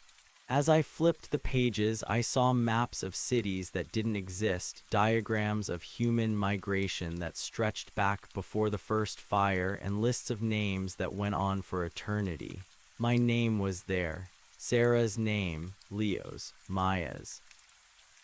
But the names weren't just written, they were moving. The letters were shifting, reconfiguring themselves in real time to reflect our heartbeats, our locations, our very thoughts. It was a living record of the species, a ledger that didn't just watch history, but mandated it. "We can't burn this one," I realized. "This isn't a copy, this is the source." The library began to tremble. Outside, the violet fog had reached the windows, pressing against the glass like a rising tide. The marble floor beneath our feet began to hum. A single crystalline click echoed through the great hall. A footprint appeared on the marble. It was large, heavy, and smelled of dry desert wind and old tobacco. Selah's vein was here. He wasn't a man anymore. He was a colossus of obsidian and violet fire, a manifestation of the road itself. He stepped through the heavy oak doors as if they were made of smoke, his presence darkening the room until the only light came from the glowing etchings in the atlas. He didn't speak, he didn't have to. The vibration of his existence told the story. He was the first traveler, the one who had made the initial bargain, the one who had traded the chaos of the soul for the permanence of the path, and he had come to collect the new scribes. "No," I said, stepping in front of Sarah and Leo. I held the atlas high, the mica pages shimmering in the gloom. "We aren't your markers, Selahs. We aren't your miles." I looked at the book, at the shifting, liquid names of my family. I realized then that the road's power came from its continuity, the way it linked one step to the next, one life to the next, in an unbroken chain of causality. To stop it, I didn't need to be still. I didn't need to dance. I needed to break the sequence. I looked at the atlas, then at the massive obsidian figure of Vane. Behind him, the violet fog was swirling, forming the shapes of the 42, their glass faces turned toward us in a silent, desperate plea. I didn't throw the book. I didn't try to destroy it. I sat down on the floor, opened the atlas to the very last page, the one that was still blank, still waiting for the future to be written, and I began to write. Not with a pen, but with my own finger, pressing into the mica with every ounce of my will, every memory of the salt spray in Oregon, every touch of Sarah's hand, every sound of the laundromat's spin cycle. I didn't write words, I wrote a detour. I began to map a path that didn't lead forward or backward. I drew a circle that fed into itself, a loop of memory that had no beginning and no end, a recursive geometry that would trap the road's attention in a permanent internal dialogue. I poured the noise of the city into the stone, the chaotic, unreadable smudge of 10 million lives, and I forced it into the ledger. The atlas began to glow with a blinding, white-hot intensity. Selah's vein let out a sound that wasn't a scream, but the sound of a mountain collapsing. The violet fog began to be sucked into the book, drawn into the vortex of the detour I was creating. The 42 began to dissolve, their glass bodies turning into fine white sand. The obsidian floor of the library cracked, the marble returning to its natural, silent state. "Elia, stop," Sarah cried out, "it's taking you." I couldn't stop. To write the detour, I had to become the pen. I could feel my fingers turning into glass, the violet light creeping up my arms, my very thoughts being etched into the mica pages. I was becoming part of the atlas, a permanent footnote in the history of the world. "Go," I gasped, the words appearing on the page even as I spoke them. "Take the kids, go to the water, the river. It doesn't remember, stay in the flow." Leo grabbed his mother's hand, his eyes filled with a terrible, adult understanding. They backed away as the light from the atlas engulfed me, turning the great hall into a sun of violet and white. As they ran out into the city, a city that was suddenly just a city again, loud and messy and gloriously forgetful, I made the final stroke. I closed the loop. I tucked the memory of my family into a corner of the geography where the road could never find them, a hidden valley of silence in the middle of the noise. Then there was only the click. But it wasn't the sound of a footstep, it was the sound of a book closing. I am not a man anymore, I am not a traveler. I am the road that remembered, but I am also the road that forgot. I sit in the heart of the atlas, a ghost in the machine of the world's memory. I watch the lines of history crawl across the pages, but they never touch the circle I drew. They never find the people I loved. Outside, in the world of stone and skin, the footprints still vanish in the tide pools. The dust still settles on the linoleum.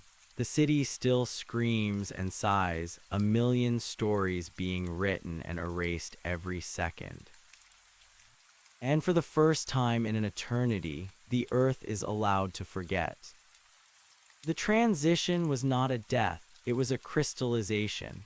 Inside the atlas, the world did not consist of 3 dimensions, but of infinite vectors, lines of intent, ghosts of momentum, and the heavy, rhythmic pulse of billions of hearts. I was no longer Elias. I was the scribe trapped within the ink, a consciousness woven into the very mineral structure of the mica pages. The library around me didn't vanish, but it transformed.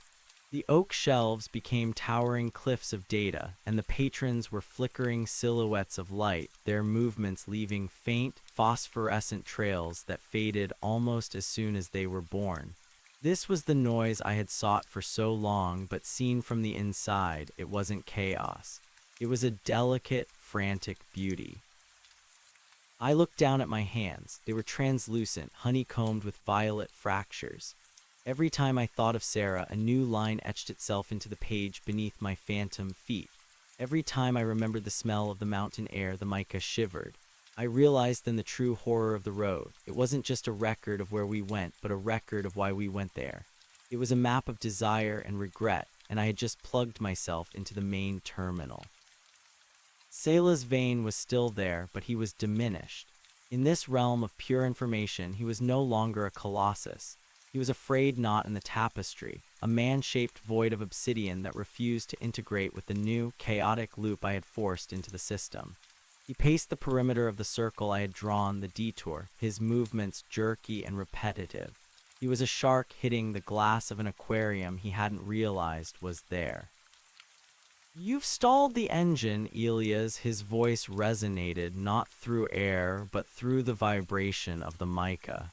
It sounded like tectonic plates grinding. "But you cannot break the machine. The earth demands a witness. If it is not you, it will be the next, and the next." Then let it be the next, I thought, the intent rippling through the atlas. "But it won't be my children. I've rewritten the coordinate. I've buried their names in the static. I watched through the translucent walls of my new prison as Sarah and Leo reached the street. To them, the world had snapped back into focus. The violet fog had retracted into the library like a held breath. They looked back at the stone facade, the heavy doors shut tight, and for a moment I saw Leo's face. He knew. He knew that the book wasn't just a map, it was a sacrifice. He gripped Sarah's hand, his knuckles no longer white with fear, but steady with the weight of a secret. They turned and vanished into the crowd, their signatures in the atlas becoming blurred, unreadable, protected by the recursive loop I was currently fueling with my own essence. But the atlas began to fight back. The mica pages beneath me started to rotate, the etchings of ancient migrations and future wars grinding against the circle I had drawn. The road didn't like the detour. It was a perfectionist. It wanted a straight line from birth to grave, and I was a smudge on its masterpiece. The pressure was immense. It felt like my mind was being squeezed through a needle's eye.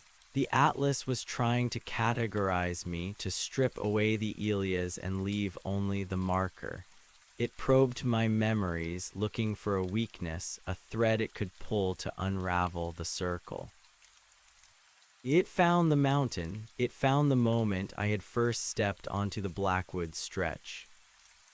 Suddenly, I wasn't in the library. I was back on that high, lonely plateau. The air was thin and tasted of ozone. The silence was so absolute it felt like a physical weight on my eardrums. I saw myself, the younger, arrogant Elias, standing by the roadside, notebook in hand, thinking I could quantify the infinite. "Look at him," Vane's voice whispered, appearing beside me in the memory. He looked human now, or at least he wore the skin of a man. He wore a dusty suit and a hat that cast a shadow over eyes that were nothing but polished glass. He thinks he's a scientist. He thinks he's the observer. He doesn't realize he's the meal.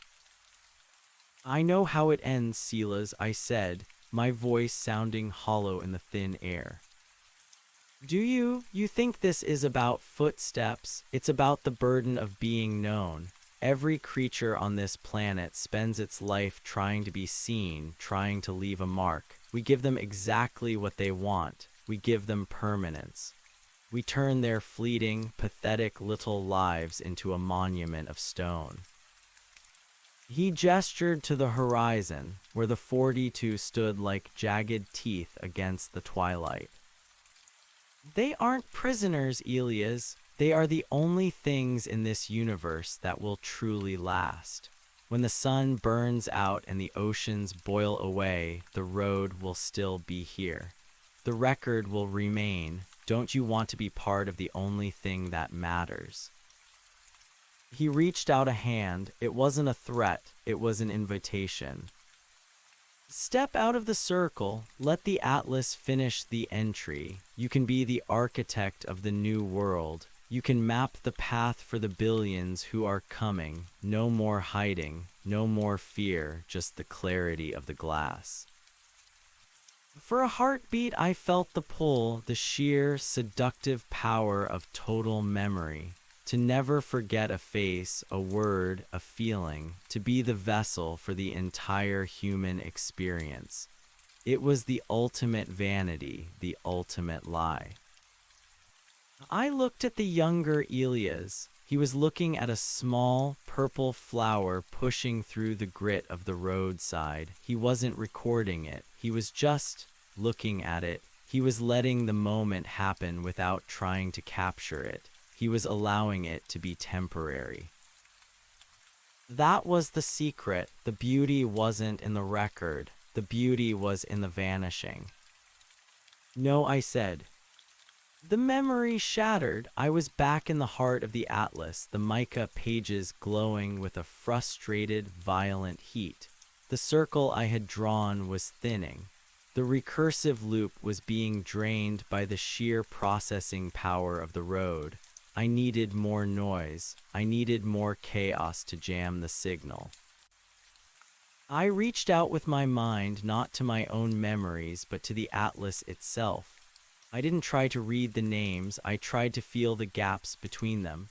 The road recorded the footsteps, but it couldn't record the silences between the steps. It couldn't record the things that didn't happen, the dreams that were never acted upon, the words that were swallowed, the paths not taken. I dove into the white space of the pages. I found the unwritten. I found the billions of almosts and might-have-beens that define a human life more than any physical movement ever could.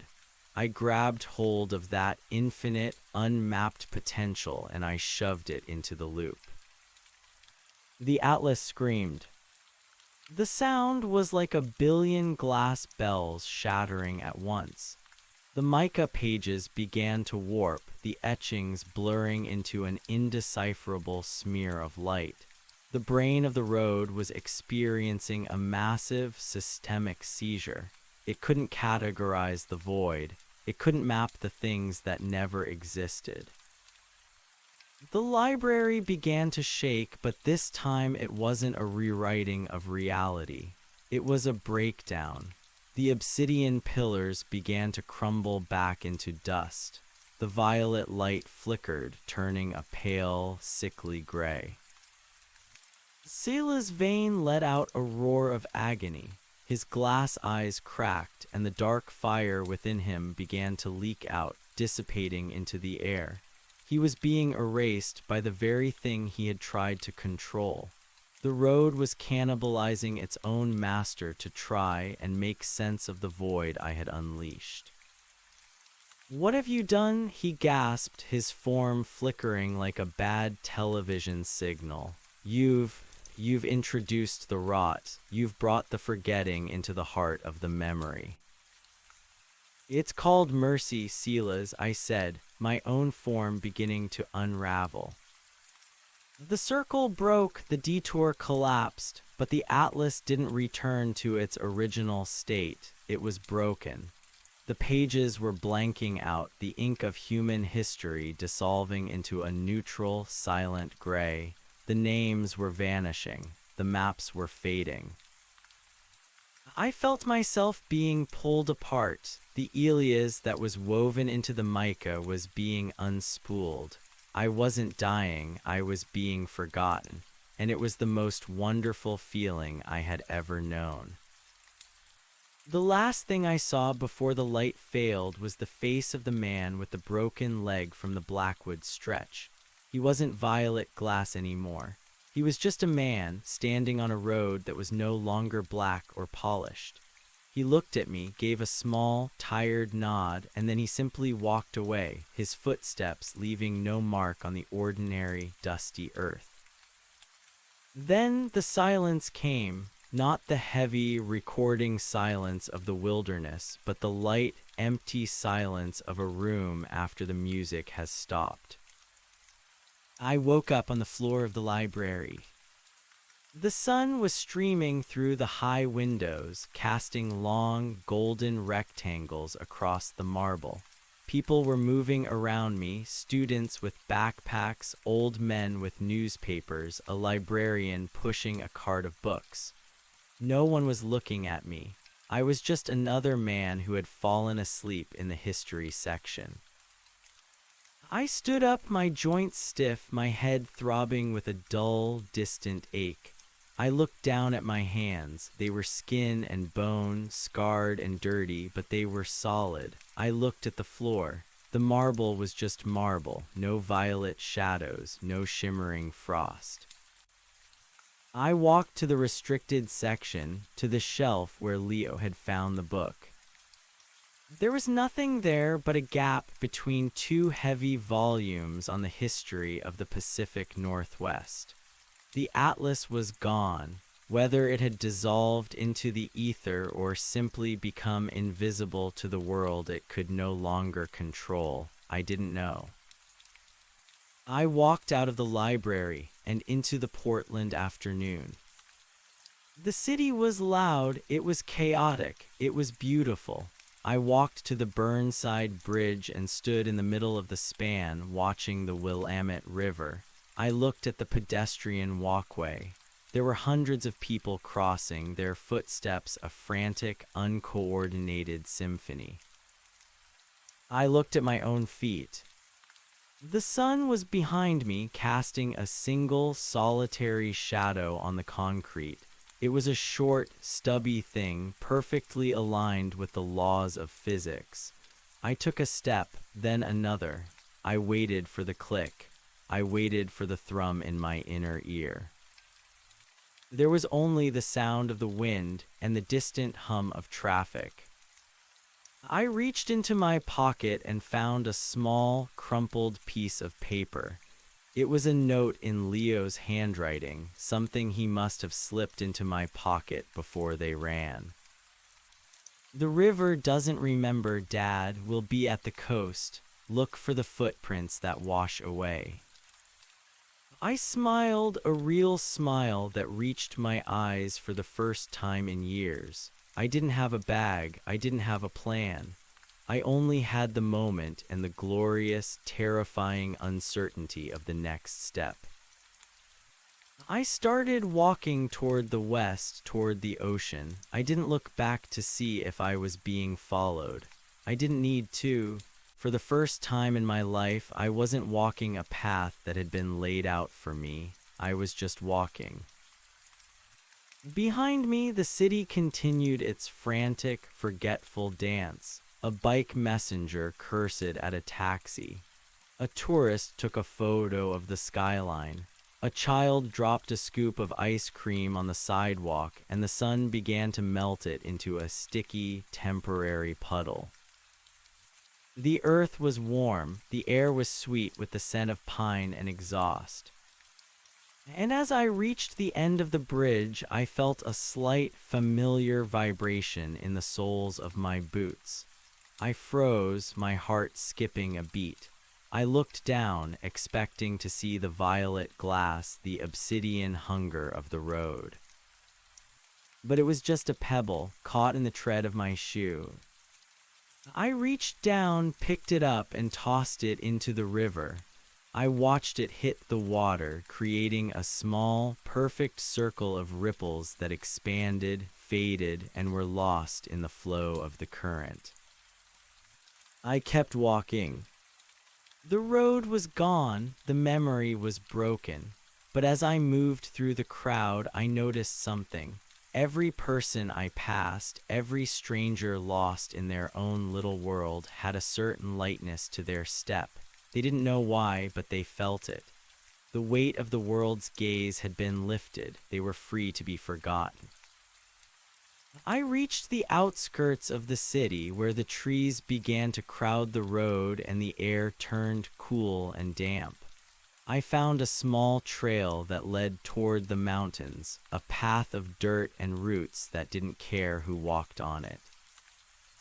I stepped onto the trail. The earth felt soft, it felt alive. It didn't feel like a record, it felt like a host. I walked until the sun began to set, painting the sky in bruises of orange and purple, ordinary colors born of dust and light. I found a spot to camp by a small stream. I built a fire, the smoke rising into the darkening sky, a temporary signal to a world that was no longer watching. I sat by the flames, listening to the water, and I realized that I didn't need to write anything down. I didn't need to remember everything. The things that mattered would stay. The rest would wash away, and that was exactly how it was supposed to be. I closed my eyes and listened to the silence. It was a good silence. It was the silence of a house when everyone is finally asleep, safe and sound. It was the silence of a story that had finally reached its end. But as I drifted off to sleep, I felt a faint, rhythmic pulse beneath me.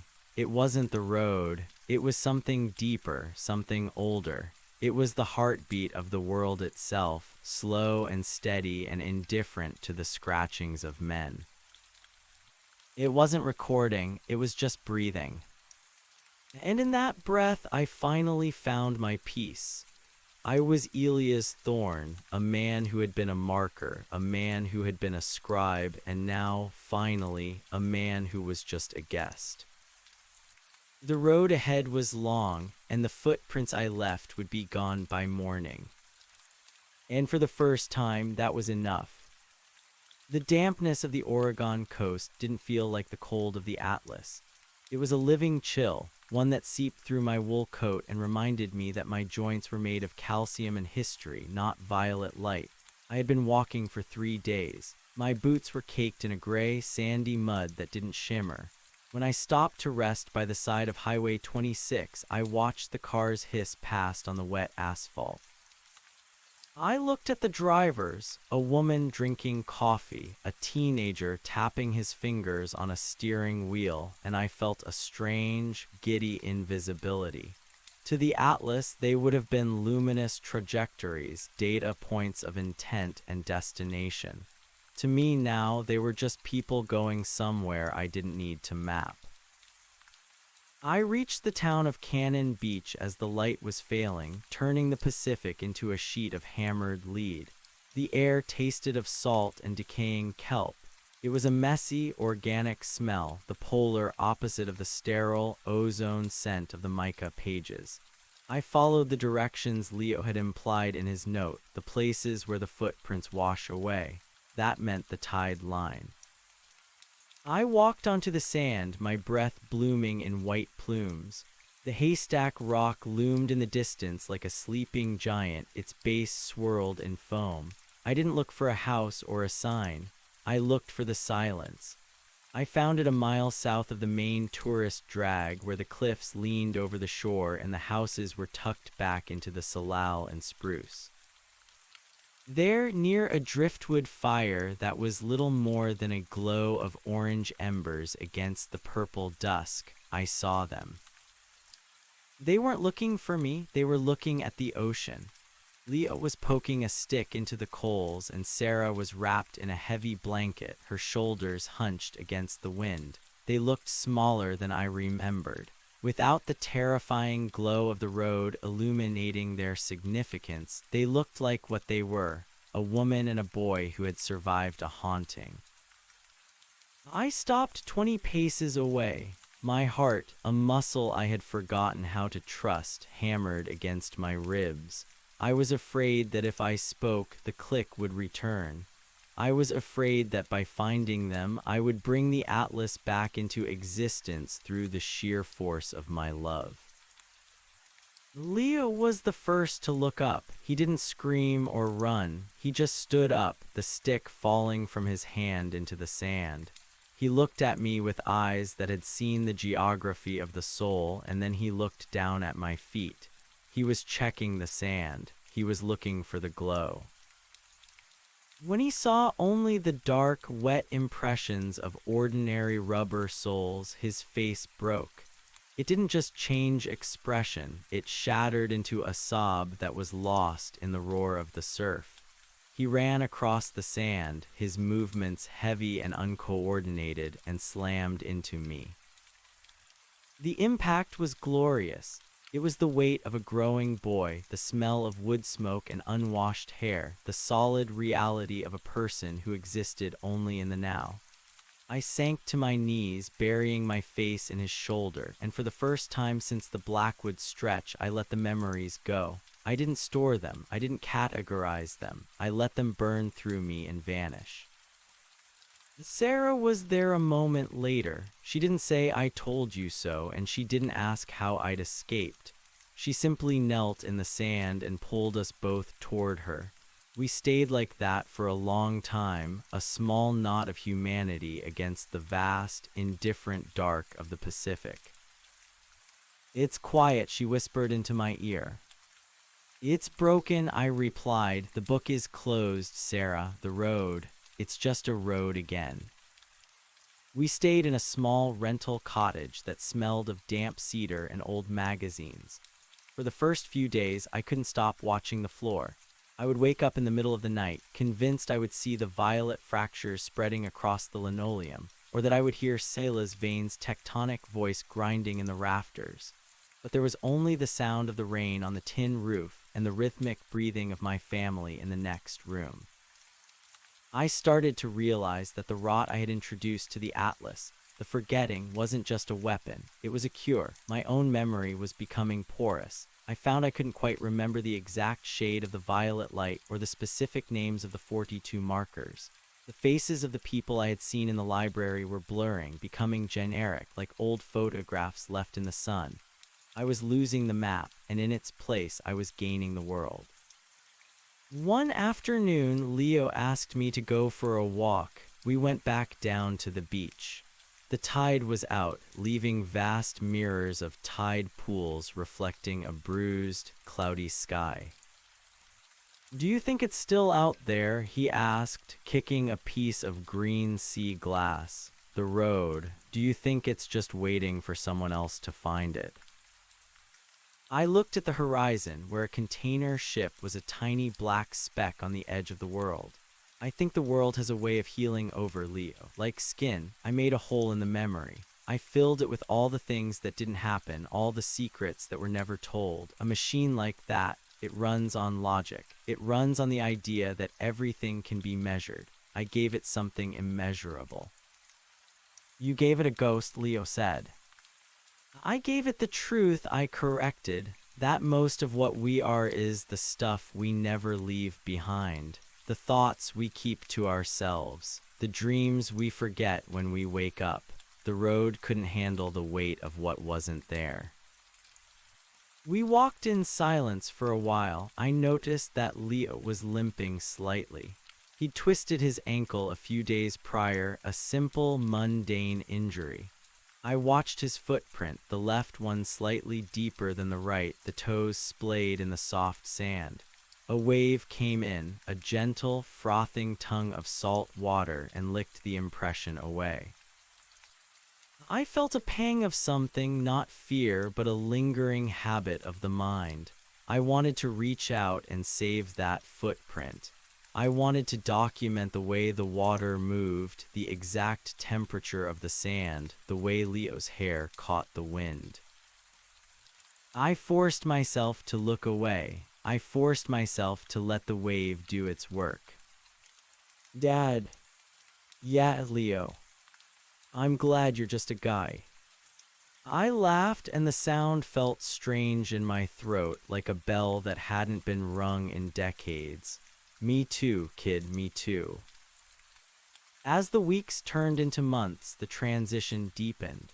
We moved further inland, away from the coast, settling in a small town in the Cascades where the trees were thick and the rain was constant. I took a job at a local hardware store. I spent my days counting nails and mixing paint, activities that required a different kind of precision, one that served the living, not the dead. I became obsessed with things that didn't last. I grew a garden, knowing the frost would take it. I cooked elaborate meals that were gone in 20 minutes. I stopped keeping a journal. I stopped taking photographs. I wanted my life to be a series of beautiful, vanishing acts. But the Atlas hadn't let go of me entirely. It happened on a Tuesday in November. I was closing up the shop, the smell of sawdust and motor oil heavy in the air. I reached for the light switch, and for a split second, the hum of the fluorescent lights changed frequency. It shifted from a low buzz to a high, crystalline vibration. I froze, my hand stayed on the switch. The floor didn't turn to glass, the walls didn't melt. But in the corner of my eye, I saw a movement, a flicker of something that shouldn't be there. I turned slowly. Standing near the aisle with the gardening shears was a figure. It wasn't Selah's vein. It was a young girl, perhaps 7 or 8, wearing a dress that looked like it belonged in the 1920s. She was translucent, her form made of a pale, flickering gray, the color of the forgetting I had unleashed. She wasn't a record, she was a residue. She looked at me and her eyes weren't glass. They were sad. She reached out a hand toward a shelf of seeds and her fingers passed through the packets like smoke. "I can't find the way back," she whispered. Her voice didn't vibrate through the mica. It was a thin, whistling sound like wind through a keyhole. I realized then that by breaking the atlas, I hadn't just freed the living. I had orphaned the dead. The road had been their anchor, their one claim to permanence. By dissolving the record, I had left the ghosts of 1,000 years with nowhere to stand. They were the noise I had used to jam the system, and now they were drifting, caught in the cracks of a world that no longer had a place for them. "The way back is gone," I said softly, stepping toward her. She flinched. "It's so dark, no one is watching. If no one is watching, am I still here?" "You're here," I said. "I see you." "But you'll forget," she said, and her form began to blur, the gray light stretching and thinning. "Everyone forgets." "That's the gift," I told her, though my heart ached. "That's what makes it real. You don't have to be a monument anymore. You can just be." She looked at her hands, which were now almost invisible against the backdrop of the power tools. A small, confused smile touched her lips. "It doesn't hurt anymore," she murmured. And then she was gone, not erased, but simply finished. I stayed in the dark shop for a long time after that. I realized that my task wasn't over. I wasn't just a survivor, I was a shepherd. The atlas was broken, but the echoes remained. The world was full of people and places that had been known for too long, and they didn't know how to exist in the silence. I didn't tell Sarah or Leo about the girl. Some things are meant to be carried alone, but I started to change the way I moved through the world. When I walked through the woods, I didn't just look at the trees. I looked for the places where the air felt thin, where the gray gathered in the shadows. I became a listener. I would sit on a park bench or in a quiet corner of a library, and I would wait. Sometimes it was a soldier from a war that had been wiped from the maps. Sometimes it was a mother looking for a child who had never been born. They would appear in the periphery, flickering and frightened, and I would simply sit with them. I would acknowledge them. I would give them one last moment of being seen before I let them fade into the merciful dark. I was the road that remembered, but I was also the one who gave permission to forget. Winter came, burying the Cascades in a heavy, silent blanket of snow. The world became a study in white and gray. One evening, Sarah and I stood on the back porch, watching the flakes spiral down into the pines. "You're different lately," she said, leaning her head on my shoulder. "You're lighter, but you're also somewhere else." "I'm just finishing the book," I said, putting my arm around her. "Is there an ending?" "No," I said, watching a snowflake land on my sleeve and melt into a tiny, perfect drop of water. "That's the point. It just stops, and then something else starts." She looked out at the snow. "Leo wants to go to college in the spring. He wants to study architecture. He says he wants to build things that aren't meant to last forever. He wants to work with wood and fabric, things that breathe." I felt a surge of pride so sharp it was almost painful. He learned well. "We all did," she said. That night I dreamed of the Blackwood stretch, but it wasn't the nightmare it used to be. The road was there, but it was overgrown with weeds and wildflowers. The 42 markers were gone, replaced by ancient, gnarled oaks. Sela's vein wasn't there. There was only the sound of a bird I couldn't name, singing a song that had no melody and no meaning. I woke up in the blue light of dawn. The house was cold, but the air felt clear. I got out of bed, careful not to wake Sarah, and walked into the living room. There, sitting on the coffee table, was a small, leather-bound book.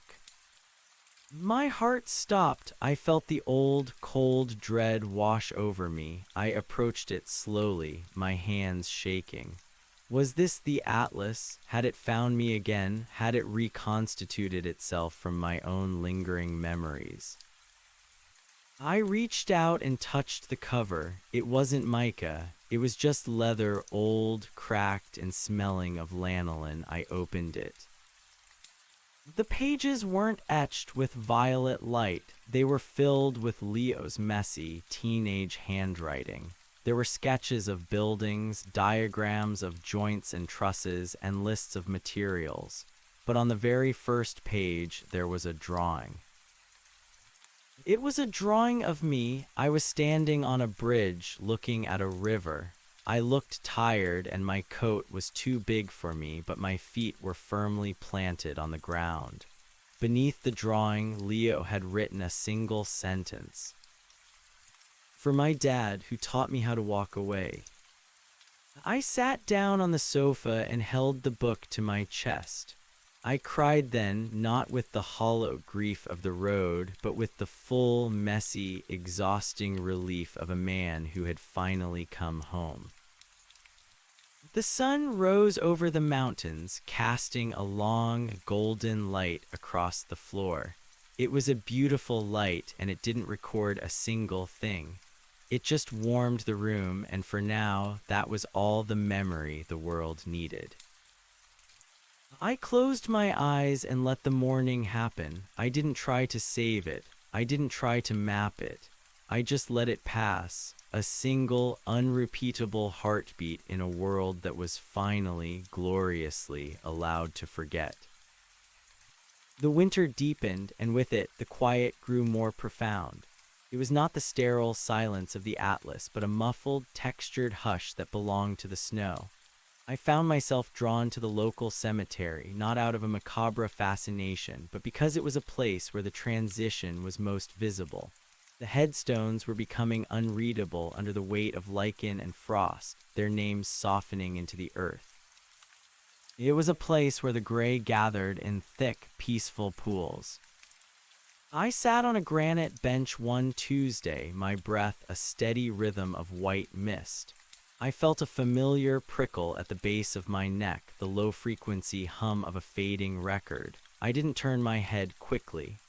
I had learned that the remnants of the Atlas were like peripheral vision. If you stared too hard, they dissolved into nothingness. To my left, near a stand of skeletal birches, a man appeared. He was dressed in a heavy wool suit that looked stiff, as if it were carved from slate. He was holding a pocket watch, staring at it with an expression of profound confusion. He wasn't a ghost in the traditional sense. He was a loop of data, a moment of anxiety that had been snagged on the jagged edges of the broken road. It stopped, the man whispered. His voice sounded like the crinkle of dry parchment. The time doesn't matter anymore, I said, keeping my gaze fixed on the horizon where the gray sky met the white peaks. The watch is just metal. You don't have to keep the appointment. The man looked at me, his eyes flickering like a television screen with poor reception. But I was recorded. I was part of the sequence. If the sequence ends, where do I go? You don't go anywhere, I told him. You stay, you become the soil, you become the wind. You stop being a number and start being a part of the silence. It's better that way. No one is counting your breaths anymore. The man looked down at his watch one last time, then let it slip from his fingers. It didn't hit the snow with a thud. It simply vanished before it reached the ground. The man followed a moment later, his gray form stretching into a thin mist that the wind carried away into the trees. I felt a slight tug in my chest, a phantom limb syndrome of the soul. A part of me still wanted to reach out and grab that mist, to bottle it, to label it man with watch, late for a forgotten eternity. But I squeezed my eyes shut until the urge passed.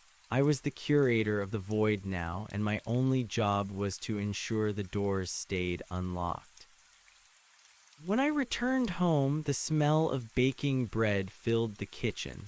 Sarah was flour-dusted and humming a song that had no lyrics.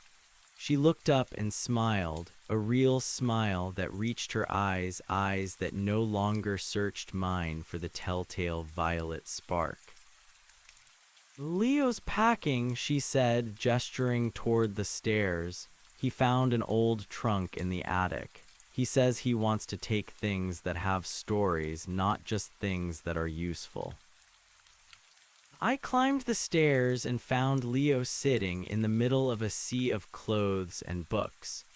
He was holding a small, rusted compass I'd given him years ago, back when I thought the world was a thing that needed to be conquered with north and south. "Does it still work?" I asked, leaning against the doorframe. Leo shook it. The needle spun erratically, caught in the magnetic interference of the mountains, or perhaps just worn out by time. "Not really. It points everywhere and nowhere." He looked up at me. "I think I'll take it anyway, as a reminder that it's okay to be lost." "Being lost is just another word for exploring," I said. He laughed. "You're getting philosophical in your old age, Dad." "I'm just getting used to the dark," I replied, and for the first time, it wasn't a lie. That night, as the house settled into the bones of the cold, I sat in my small study. I had no computer, no ledger, no mica pages. I had only a wooden desk and a window that looked out into the blackness of the woods. I realized that the click hadn't just been a sound, it had been a heartbeat. And while it had stopped in the atlas, a new, slower rhythm had taken its place in the world.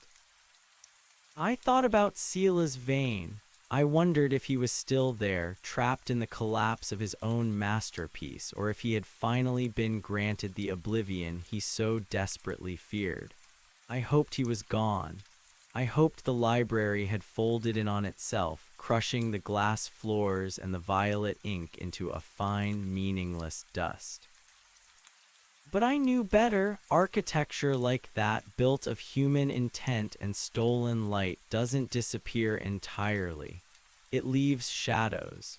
It leaves places where the gravity is slightly wrong, where the birds don't sing, where the memory of the road still hums like a downed power line.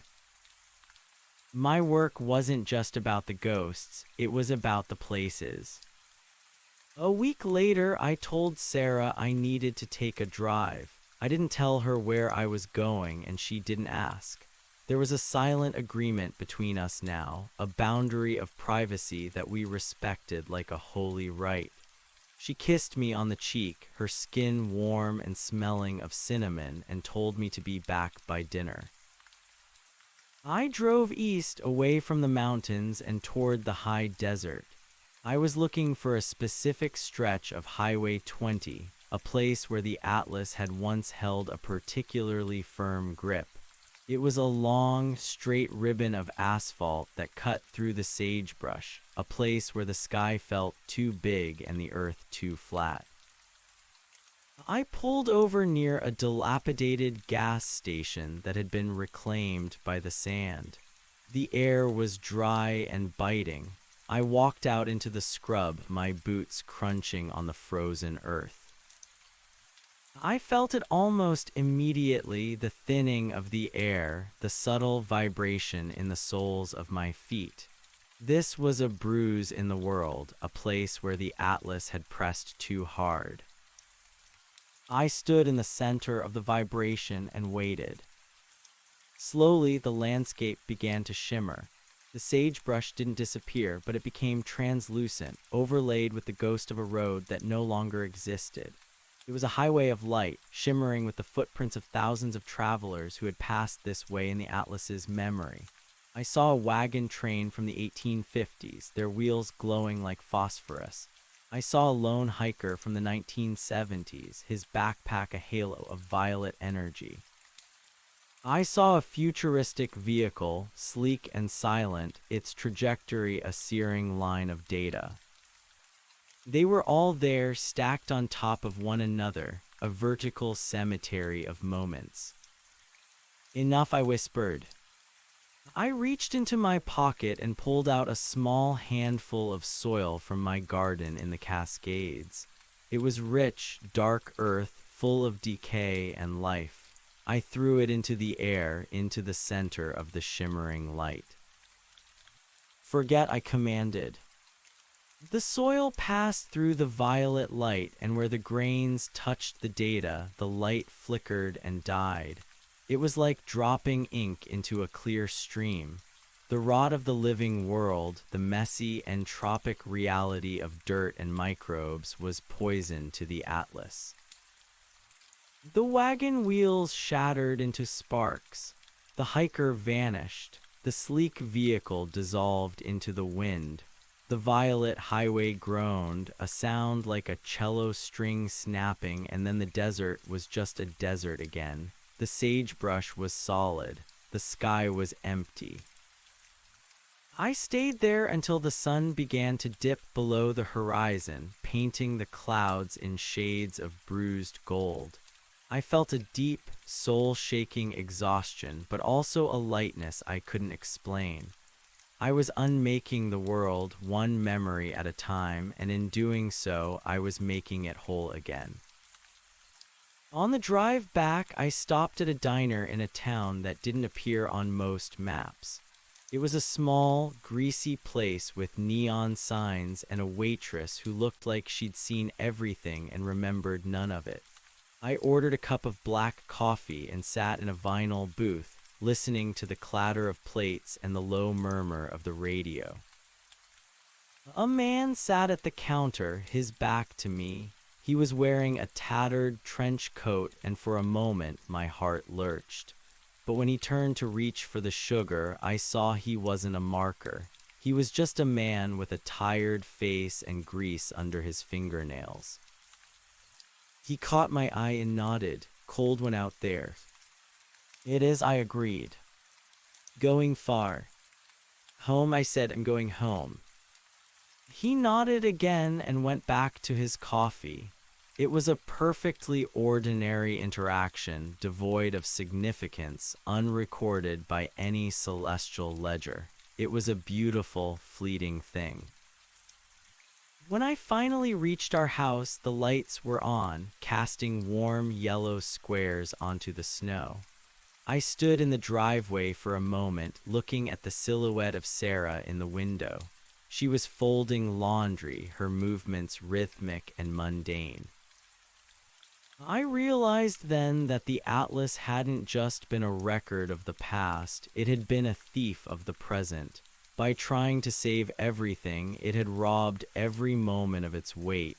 If a footprint lasts forever, it isn't a footprint, it's a statue. And statues don't breathe. I walked inside and kicked the snow off my boots. "You're back," Sarah said, coming into the hallway. She looked at me closely, her eyes tracing the lines of my face. "You look finished." "I think I am," I said, pulling her into an embrace. "I think the last page just turned." That night I slept without dreaming. There were no violet roads, no glass libraries, no voices in the mica. There was only the sound of the wind in the pines and the warmth of the woman beside me. In the morning, Leo left. We stood by his old truck, the engine idling in a cloud of exhaust. He hugged Sarah, then turned to me. He didn't say anything, but he reached out and touched my hand. His skin was warm, his grip firm. "Build something good, Leo," I said. "I will, Dad, something that rots." He grinned, climbed into the truck, and drove away.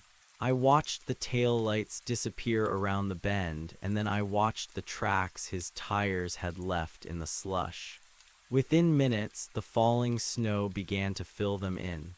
By noon, there would be no sign that he had ever been there. I stood on the porch long after he was gone. I felt a strange sensation in my chest, a quiet, humming peace. I looked down at my own hands. They were spotted with age, the skin thin and translucent. I was fading, too, we all were. And for the first time in my life, I understood that fading was the most important thing we ever did. I went back inside and sat down at the kitchen table. Sarah was reading a book, a real book made of paper and ink. She didn't look up, but she reached out and took my hand. We sat there in the quiet of the morning, two people in a house on a hill, surrounded by a world that was learning how to forget. The road was gone. The atlas was broken. The markers were silent. I picked up a pen from the table, an ordinary ballpoint pen and a scrap of paper. I thought about writing something down, a legacy, a warning, a final testament. I held the pen over the paper for a long time. The ink was black and wet. Then I put the pen down. I didn't need to write it. The world already knew. It knew in the way the snow fell, in the way the trees grew, in the way the heart eventually stopped beating. It was a story that told itself over and over, and it didn't need a scribe to keep the score. I leaned back in my chair and watched the snow. It was beautiful, it was temporary, it was enough. The winter did not merely deepen, it solidified. The Cascades became a cathedral of white, the sharp edges of the peaks softened by drifts that rose to the windowsills. In the valley, the world slowed to the pace of wood smoke. I spent my days split between the warmth of the wood stove and the biting clarity of the forest. I was no longer a cartographer of the damned, but I had become a groundskeeper for the echoes. I found that the gray did not vanish all at once. It was like a stubborn stain in the fabric of reality, a residue of the atlas's heavy-handed obsession with permanence. It lingered in the places where the trauma of being remembered had been most acute. I found a patch of it behind the old sawmill, a shimmering distortion in the air where a worker had lost a hand in 1924. In the atlas, that moment of agony had been preserved in crystalline detail, the spray of blood like rubies, the scream frozen in a violet vacuum. Now it was just a thrumming ache in the atmosphere. I sat in the snow by the mill, my thermal coveralls crinkling as I moved. I didn't try to record it. I didn't try to fix it. I simply offered it my own mortality. "It's okay," I whispered to the empty air. "You can stop hurting now. No one is watching. The record is closed." I felt the distortion shudder. It was a strange, tactile sensation, like a fever breaking. The air smoothed out. The phantom scent of pine resin and rusted iron dissipated, replaced by the neutral, sterile smell of the coming blizzard. I stood up, my knees popping with a dry, wooden sound. I was getting older. My body was becoming a map of its own scars, aches, the slow erosion of cartilage. It was a map that would eventually fold itself up and vanish, and the thought brought me a peace so profound it felt like a physical weight. When I returned to the house, I found Sarah in the cellar. She was sorting through crates of old mason jars, her flashlight cutting through the gloom. The cellar smelled of damp earth and potatoes, a grounding, ancient scent. "I found these," she said, holding up a jar of preserved peaches from 3 summers ago. The fruit was pale and suspended in a syrupy amber. "They're probably still good, but they look like they're waiting for something." I took the jar from her. The glass was cool and slightly dusty. "They're just peaches, Sarah. They aren't waiting for anything. They're just being." She looked at me, the flashlight reflecting in her pupils. "You say that a lot now, that things are just being. Is that what you learned out there on the road? I leaned against a rough-hewn support beam. I learned that the greatest cruelty you can do to a thing is to try to make it last forever. These peaches, they were meant to be eaten, or they were meant to rot. By putting them in this jar, we've suspended them. We've given them a tiny, sugary purgatory. Sarah laughed, a soft sound that echoed off the stone walls. You're making me feel guilty for canning fruit, David. Don't be, I said, handing the jar back. Just eat them. Let them fulfill their purpose. Let them become part of us, and then let them go. She tucked the jar under her arm and climbed the stairs. I stayed in the cellar for a moment longer, staring at the dark corners. There was no violet light here, no mica, just the honest dark of the earth. I felt a sudden, fleeting urge to reach out and touch the wall to see if I could feel the pulse of the atlas beneath the dirt, but I pulled my hand back. The atlas was a ghost, and I was done being haunted. February brought the great silence. A storm moved in from the Pacific, a wall of white that erased the horizon and turned the world into a featureless void. For 3 days we were cut off. The power lines went down and the house retreated into the 19th century. We lived by the light of kerosene lamps and the heat of the hearth. It was during the second night of the storm that I heard the knocking. It wasn't a physical knock on the door. It was a tapping inside my skull, a rhythmic, insistent pulse that matched the click of the old atlas. I sat up in bed, my heart hammering. Beside me, Sarah was a deep, warm shadow, her breathing steady and slow. I got out of bed and walked into the living room.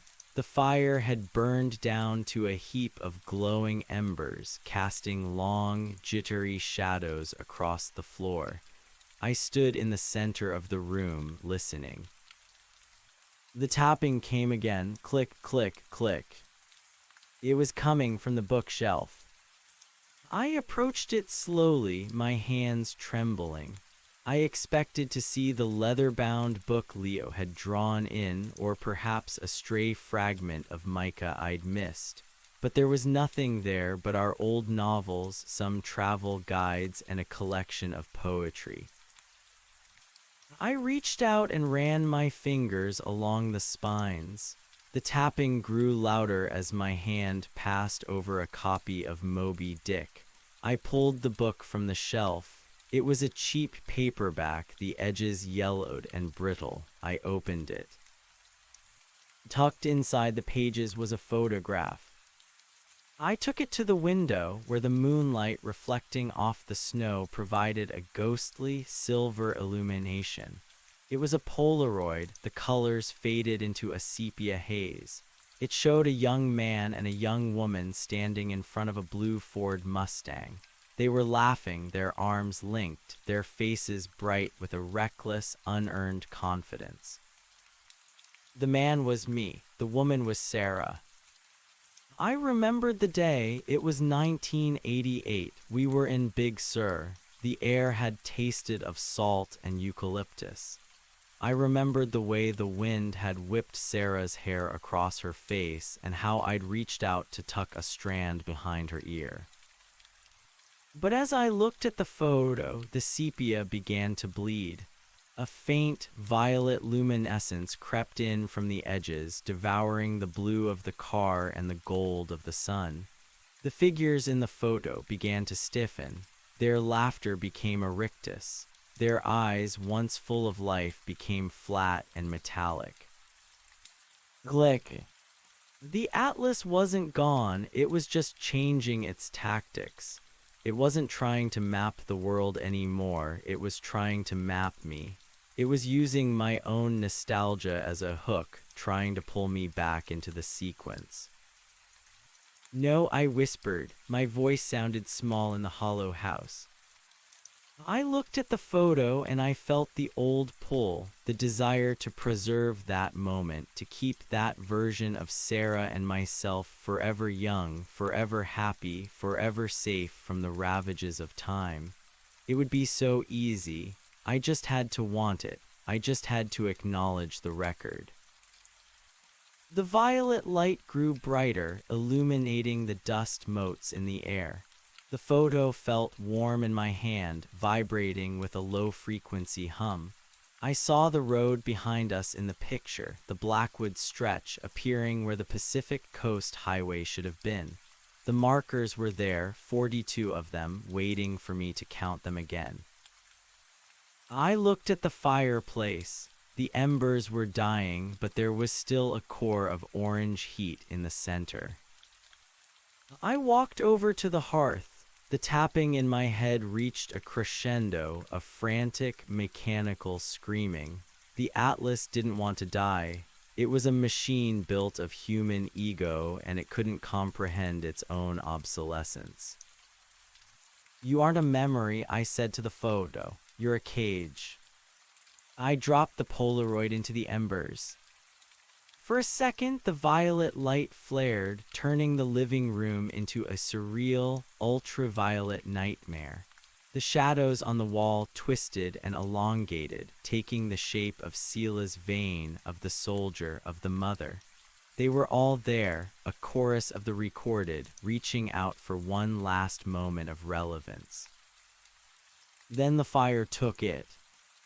The plastic of the Polaroid curled and blackened. The violet light hissed as it met the honest heat of the wood.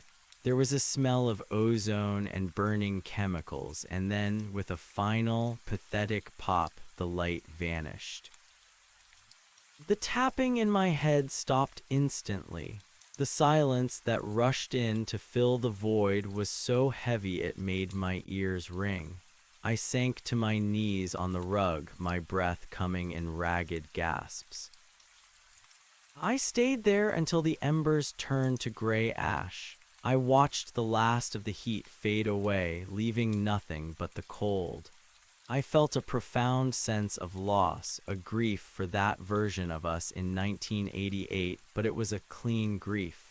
It was the grief of a man who had finally buried his dead. The next morning, the storm broke. The sky was a hard, brilliant blue, and the sun turned the snow into a field of diamonds. I went outside with a shovel, the cold air stinging my lungs. I began to clear the path to the driveway, my muscles burning with the effort. Sarah came out an hour later, wrapped in a heavy coat and carrying 2 mugs of coffee. She looked at the work I'd done, then at my face. "You look like you didn't sleep," she said, handing me a mug. "I had a bad dream," I said, the steam from the coffee rising into my eyes, "but it's over now." She leaned against the porch railing, looking out at the buried valley. I had a dream, too. I dreamed we were driving, just driving nowhere. No maps, no GPS, just following the road until it ran out of pavement. "That sounds like a good dream," I said. It was, but the best part was that I didn't care if we got lost. I didn't care if we ever came back. She looked at me, her expression serious. "David, do you think we're ever going to be normal again, whatever that means?" I took a sip of the coffee. It was bitter and hot. "No, I don't think we can go back to being people who don't know the world is being watched. But we can be people who choose not to watch back. We can be the blind spots." She smiled, a small, tired smile. I like that. A blind spot sounds like a very private place to live. As the weeks turned into March, the thaw began. The ice on the eaves melted, creating a constant, rhythmic dripping that sounded like a clock ticking down. But it wasn't a countdown to an ending. It was a countdown to a beginning. I began to work in the garden, even though the ground was still mostly frozen. I cleared away the dead stalks of last year's flowers, the brown, brittle remnants of things that had lived and died in their proper time. I found a strange satisfaction in the decay. The rot was honest. It didn't try to hide its nature. One afternoon, a car pulled into the driveway. It was a dusty, beat-up sedan, and for a moment my old instincts flared. I stood up, my hand tightening around the handle of my trowel. A woman got out of the car. She was middle-aged, with gray-streaked hair and a face that looked like it had been carved from weathered cedar. She looked around the property with a sense of recognition that made the hair on my arms stand up. "Can I help you?" I asked, walking toward her. She looked at me and her eyes were a startling, clear green. There was no violet in them, but there was a depth that suggested she had seen the gray herself. "I'm looking for the man who remembers," she said. Her voice was steady, but there was an undertone of desperation. "I think you have the wrong house," I said, my voice cold. "I'm just a gardener." She stepped closer, her boots crunching on the melting slush. "I saw you 3 years ago on the Blackwood stretch. You were standing by the marker for the girl who disappeared in '74. You were talking to her or listening." I felt a cold sweat break out on my forehead. "I don't know what you're talking about." "My sister," the woman said, her voice cracking. "She was the girl. I've spent 40 years trying to find her. I've looked at every police report, every news clipping. I've even looked at those weird maps, the ones that don't make sense." She reached into her pocket and pulled out a scrap of paper. It was a hand-drawn map, the lines shaky and imprecise. It showed a section of Highway 20 with a small X marked near a stand of oaks. "I went there," she said. "I went to the X, and for a second, just a second, I saw her. She was sitting on a rock wearing her favorite red sweater. She looked at me and she looked so tired. She looked like she wanted to come home, but she didn't know how to move." I looked at the map, then at the woman. I saw the weight she was carrying, the decades of unresolved grief that the Atlas had exploited. The Atlas hadn't just recorded her sister. It had trapped her in a loop of her final moment, a permanent now that prevented her from ever truly being gone. "What do you want from me?" I asked quietly. "I want to know how to let her go," the woman whispered. "I saw you do it. I saw you walk away from that road, and when you did, the road felt lighter. How do I make it stop? How do I give her the dark?" I looked at the trowel in my hand.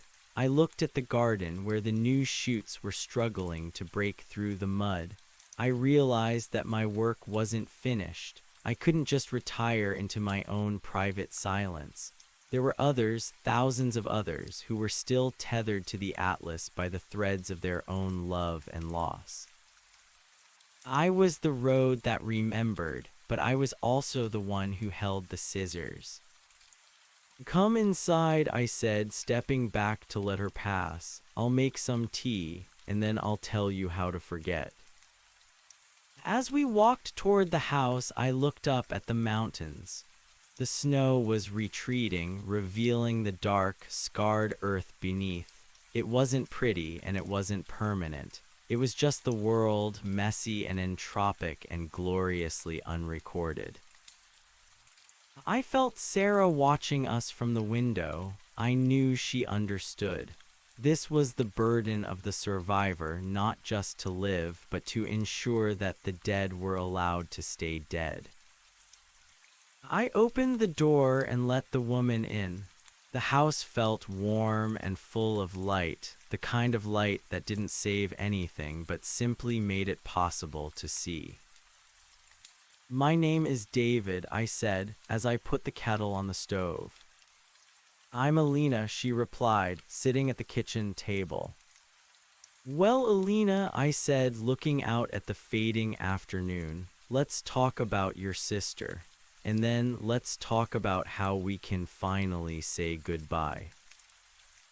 The kettle began to whistle, a sharp, piercing sound that cut through the quiet. It was a mundane sound, a domestic sound. It was the sound of a moment that would happen and then be gone forever. I smiled. It was the most beautiful thing I'd ever heard.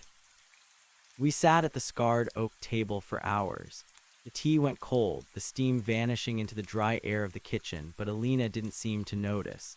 She spoke of her sister, Lucia, not as a fading image in a police file, but as a girl who hated the crusts on her bread and collected smooth river stones. As she spoke, I felt the familiar, magnetic pull of the atlas trying to wake up in the marrow of my bones. It wanted to catalog these details. It wanted to take Lucia's dislike of bread crusts and crystallize it into a universal constant, a jagged little monument of personality that would never be allowed to erode. I had to consciously relax my grip on the table. I had to let the details wash over me and then let them drain away like water through a sieve. The problem, Alina, I said, my voice sounding gravelly even to my own ears, is that we think remembering is an act of love. We've been taught that as long as someone is remembered, they aren't truly gone. But the road, the thing you saw, it took that sentiment and turned it into a prison. It turned our grief into the fuel for a machine that refuses to let the world turn over. Alina looked at her hands. They were shaking. When I saw her on that rock, she didn't look at me with love. She looked at me like I was a weight holding her down, like she was trying to drift away and I was the anchor. You are, I said gently, but you aren't the only one. There are millions of anchors. The atlas is a collective weight. It's every photograph kept too long, every grudge held past the grave, every X marked on a map. It's the refusal to accept that the story has an ending. I stood up and went to the mudroom. I returned with a small, galvanized metal bucket and a box of matches. I placed them on the table between us. The map you drew, I said, pointing to the scrap of paper, and any photos you have of her, anything that feels like a tether, we aren't going to cherish them. We're going to release them. She reached into her bag and pulled out a small stack of snapshots. Her movements were slow, agonized. For a moment, I saw the violet flicker in the corner of her eye, the atlas whispering to her, promising her that if she just kept the photos, Lucia would stay alive in that shimmering, static purgatory. It hurts, she whispered. I know, I said, it's supposed to hurt. That's how you know it's real. The atlas doesn't feel pain. It only feels record. Pain is the proof that you're still a part of the living world. One by one, we dropped the items into the bucket. The hand-drawn map, 3 photos of a girl in a red sweater, a lock of hair tied with a faded ribbon. Alina's breath hitched as I struck the match. The flame was orange, a bright, flickering, honest orange. No violet, no mica sheen, just the chemical reaction of wood and oxygen. As the paper curled into black flakes, the air in the kitchen seemed to thin out. The oppressive heaviness that usually accompanied talk of the road began to lift. I felt a phantom sensation of a door unlatching somewhere deep in the woods, miles away, at the spot where the X had been. Is she gone? Alina asked, her eyes fixed on the rising smoke. She's becoming part of the atmosphere, I told her. She's in the wind now. She's in the soil. She's no longer a girl on a rock. She's the entire mountain. And that's exactly where she belongs. Alina stayed the night in the guest room. The house felt different with another person in it, less like a fortress and more like a way station. Sarah didn't ask many questions. She sat with Alina in the living room and talked about the weather, the garden, and the price of propane. They talked about nothing important, and in doing so, they performed the most vital ritual of all. They lived in the present. That night, I didn't dream of the road. I dreamed of a river. It was a wide, dark river that flowed into an endless sea. There were no markers on the banks. There were no bridges. Things just floated past, twigs, leaves, old shoes, memories, and the water carried them all with equal indifference. I stood on the shore and watched a red sweater float by. It didn't snag on a branch. It didn't get caught in an eddy. It just moved toward the horizon until it was a tiny speck, and then it was nothing at all.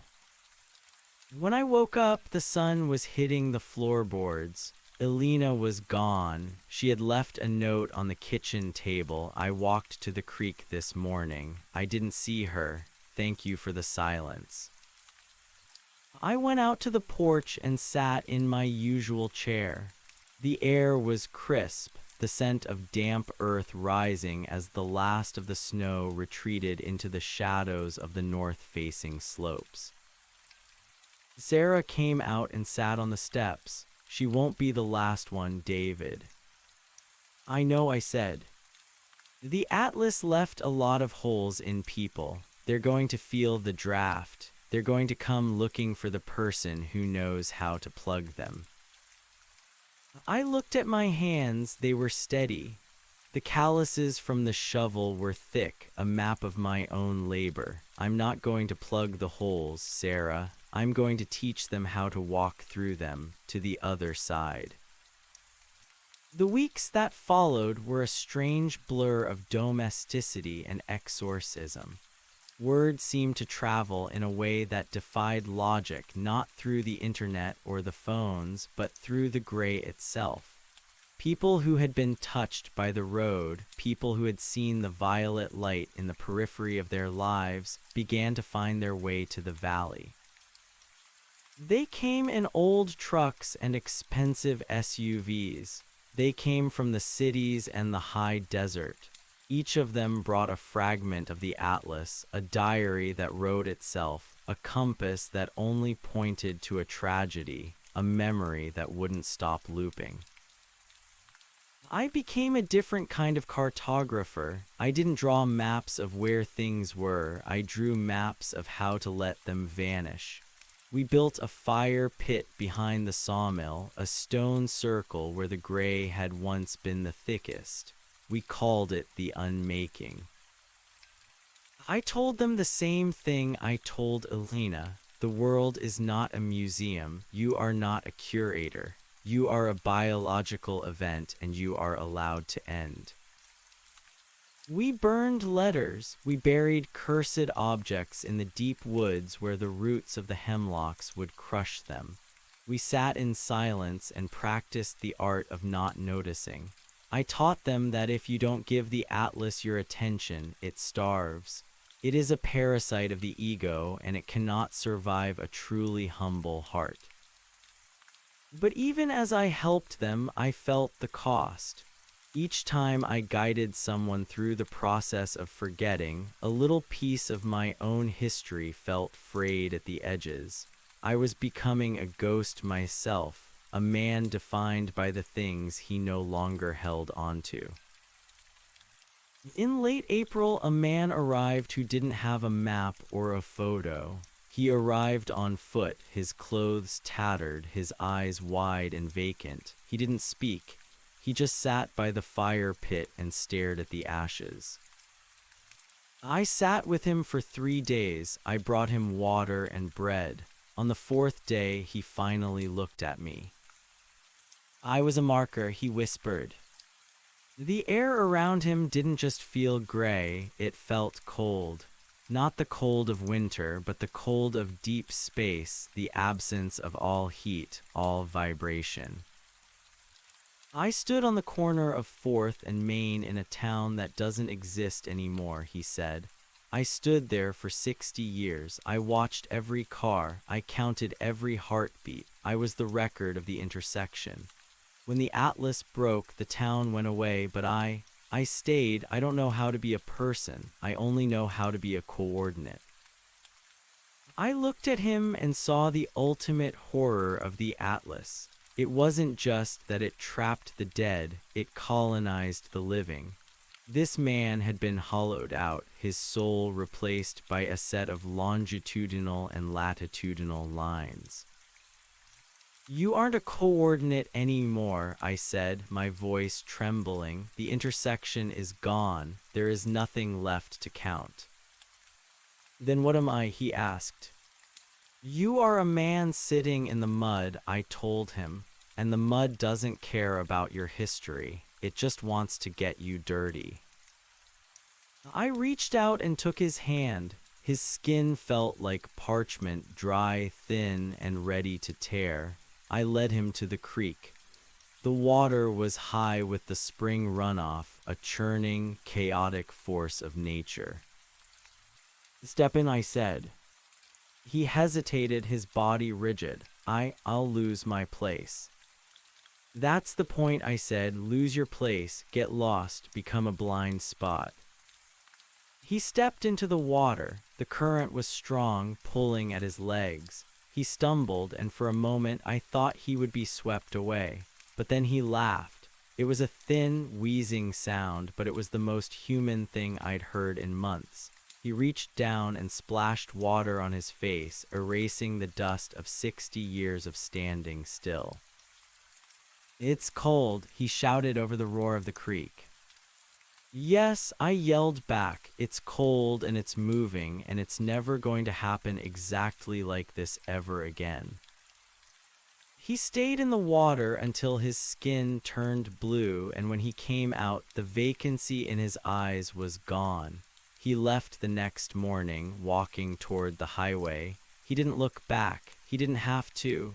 He was no longer a marker. He was just a traveler. That night, Sarah and I sat on the porch.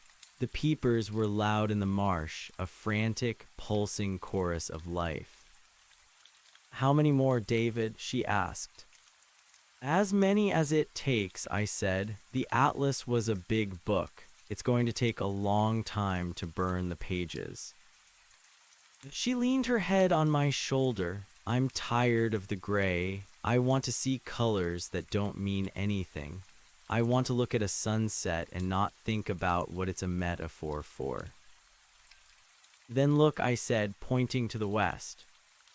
The sky was a bruised purple, fading into a deep, velvety indigo. It was a beautiful sunset, but more importantly, it was a dying one. It was a spectacle that was currently destroying itself, passing into memory even as we watched it.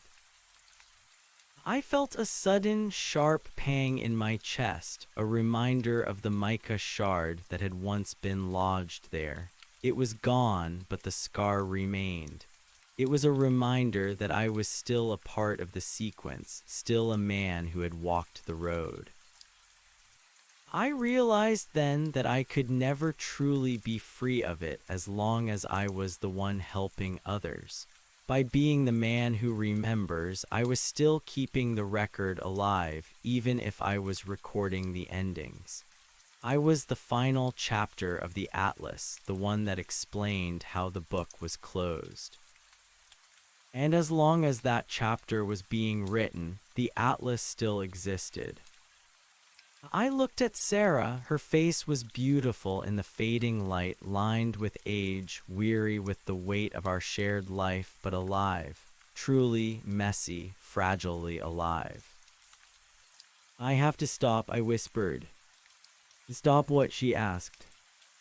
"Being the gardener of echoes, being the one who helps. I'm still a marker, Sarah. I'm the marker for the people who want to forget. As long as I'm here, as long as I'm David the cartographer, the road still has a destination." She was silent for a long time. The crickets filled the space between us. "Then what do we do?" she asked.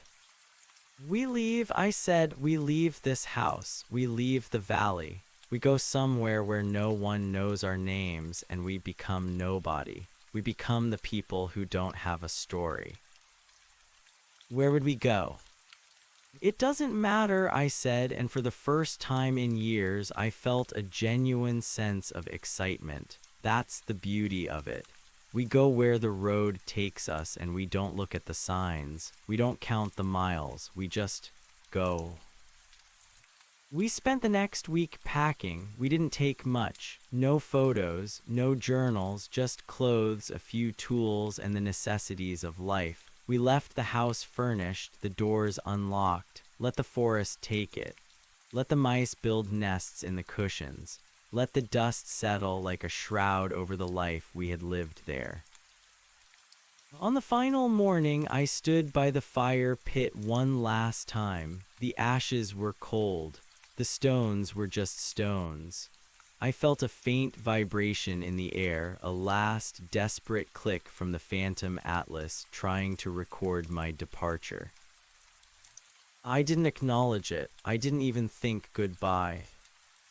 I walked to the car where Sarah was waiting.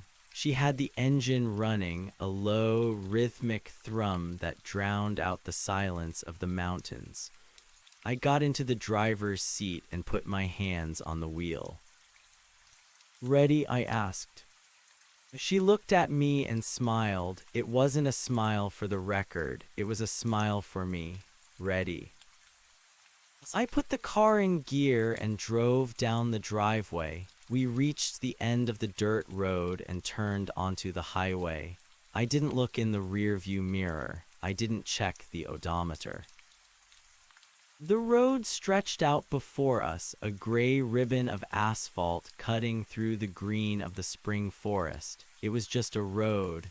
It didn't remember our footsteps. It didn't care about our destination. It was a path between 2 points, and for the first time in my life, I didn't care where those points were. We drove until the sun was high in the sky, crossing into a landscape I didn't recognize. The mountains flattened into rolling hills. The trees gave way to wide, open fields of grass. The air changed, smelling of clover and warm earth. We passed a sign for a small town, a name I'd never heard of. I didn't look at the map. I didn't wonder about its history. "Look," Sarah said, pointing out the window. In a field by the side of the road, a group of children were playing. They were running through the tall grass, their laughter lost to the wind. They weren't markers. They weren't memories. They were just children existing in the bright, fleeting moment of their own childhood. I slowed the car down, watching them for a moment. One of the children, a girl in a yellow dress, stopped and looked at the car. She waved, a simple, casual gesture of greeting to a stranger. I waved back. Then I pressed the accelerator and drove on. We were moving, and the world was moving with us, shifting and changing and refusing to stay still. The atlas was behind us, a broken, empty shell, and the road was ahead, unmapped, unrecorded, and beautifully, perfectly unknown. I reached out and took Sarah's hand. Her skin was warm, her pulse was steady. "We're lost," she whispered, her voice full of wonder. "Yes," I said, and the word felt like a prayer. "We finally are." The silence of the car was not the heavy, expectant silence of the valley. It was a hollowed-out thing, light as a bird's bone. For the first few hours, my phantom limb, the part of my brain trained to triangulate our position against the ley lines of the atlas, kept twitching. It wanted to know the name of the creek we just crossed. It wanted to know if the dilapidated barn on the hill was the site of a forgotten suicide or merely a place where hay had rotted for 80 years. I gripped the steering wheel until my knuckles turned white, forcing my eyes to stay on the white lines of the pavement. Don't categorize, I told myself. Don't archive. By noon, we had crossed the state line. The geography shifted from the jagged, claustrophobic greens of the Appalachians to the rolling, oceanic swells of the Midwestern plains. The sky opened up, a vast bowl of pale blue that seemed too large to hold any secrets. Here, the gray felt thin, like a veil that had been washed too many times. "We should stop for gas," Sarah said. Her voice startled me. It was the first time she had spoken in 50 miles. I pulled into a station that looked like 1,000 other stations. A rusted corrugated roof, a soda machine humming with a low-frequency vibration, and a clerk behind the glass who didn't look up from his crossword puzzle. I stood by the pump, the smell of gasoline sharp and grounding. In the old life, I would have looked at the clerk and seen the ghost standing behind him. I would have felt the weight of the town's history pressing against my temples. But today, there was nothing. The clerk was just a man struggling with a 5-letter word for clue. The station was just a place to buy fuel. I walked inside to pay. As I handed over the crumpled bills, my hand brushed his. For a split second, I braced for the spark, the sudden influx of data, the flash of a memory that wasn't mine. Nothing happened. I felt a surge of vertigo so strong I had to lean against the counter. The man looked up, his eyes dull and uninterested. "You okay, pal?" "Yes," I breathed. "I'm fine, I'm just tired." "Long road," he muttered, returning to his puzzle. I walked back to the car, my heart hammering against my ribs. It was working. By leaving the source, by abandoning the role of the witness, I was becoming opaque. I was no longer a lens through which the Atlas could view the world. I was just a man in a dusty sedan, anonymous and unrecorded. We drove until the sun began to dip toward the horizon, casting long, distorted shadows across the fields. We found a motel on the outskirts of a town called Oak Haven. The neon sign flickered, missing the O and the V, a stuttering red pulse in the gathering dusk. The room smelled of lemon wax and old cigarettes. It was perfect. It was a room designed to be forgotten. Thousands of people had slept in this bed, cried in this shower, and dreamt their private dreams, and the room had kept none of it. It was a vacuum of identity. Sarah sat on the edge of the floral print bedspread. She looked smaller here, stripped of the context of our home and our gardens. "David," she said softly, "do you think they'll find us, the ones who are still looking for the way out?" "No," I said, sitting beside her. "They won't find us because us doesn't exist anymore. We're just the people in room 114. Tomorrow we'll be the people in a diner. The day after that we'll be somewhere else." "It feels like we're dying," she whispered. "We are," I replied. "The versions of us that the road remembered are dying, and that's the only way to be born." That night, for the first time in my adult life, I didn't dream at all. There were no rivers, no red sweaters, no violet lights. There was only a profound, velvety blackness, a rest so deep it felt like a mercy. When I woke, the light coming through the thin curtains was a pale, honest yellow. Sarah was already awake, standing by the window. She was watching a stray dog trot across the parking lot. "It's just a dog," she said, her voice trembling with a strange kind of joy. "It isn't a symbol. It isn't a manifestation of someone's lost pet. It's just a brown dog with a notched ear looking for a scrap of food." We didn't stay in Oak Haven. We kept moving west. The weeks turned into months. The car became our world, a small metal sanctuary of the present tense. We sold the sedan in a city where the air tasted of salt and bought an old camper van that leaked when it rained. We picked up odd jobs. Sarah worked in a nursery in Oregon, her hands stained with the honest dirt of things that grew and died in a single season. I worked as a handyman, fixing leaky faucets and squeaky floorboards. I found that I was good at fixing things because I no longer cared about the why of the break. I only cared about the how of the repair. I was no longer looking for the ghost in the machine. I was just tightening the bolts. One evening in a small coastal town in Northern California, I was sitting on a pier, watching the fog roll in from the Pacific. The air was thick and cold, dampening my hair and coat. A woman sat down on the bench next to me. She was old, her face a map of deep-set lines, her eyes clouded with cataracts. She sat in silence for a long time, watching the waves crash against the pilings. "It's a lot of water," she said eventually. I nodded. "It is. My husband went out there 40 years ago," she said. Her voice was thin, but it didn't have the jagged edge of the road. It didn't have the violet resonance of the Atlas. He never came back. Sometimes I come here and I think I see his boat. I felt the old instinct rise up, the urge to tell her how to let go, the urge to explain the mechanics of grief and the danger of the gray. I felt the phantom weight of the cartographer's mantle settling on my shoulders.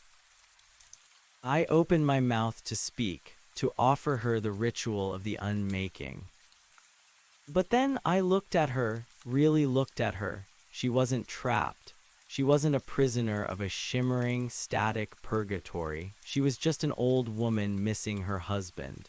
Her sadness was a human sadness, bittersweet, natural, and finite. It wasn't fuel for a machine. It was just the price of having loved someone.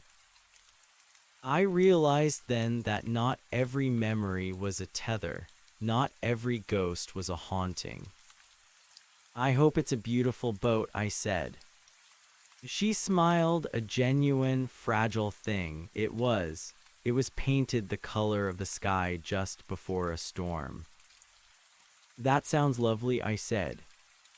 We sat together for a while longer, two strangers in the fog. I didn't ask his name. I didn't ask the date he disappeared. I didn't record a single detail. When she stood up to leave, she touched my arm briefly. "Thank you," she said. "For what?"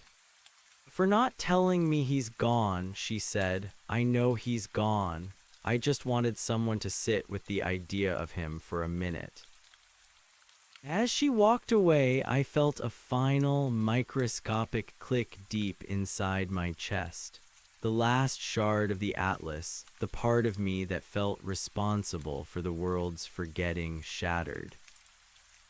I wasn't the gardener of echoes. I wasn't the man who plugged the holes. I was just a man on a pier. I walked back to the camper van. Sarah was sitting at the small table, a book open in front of her.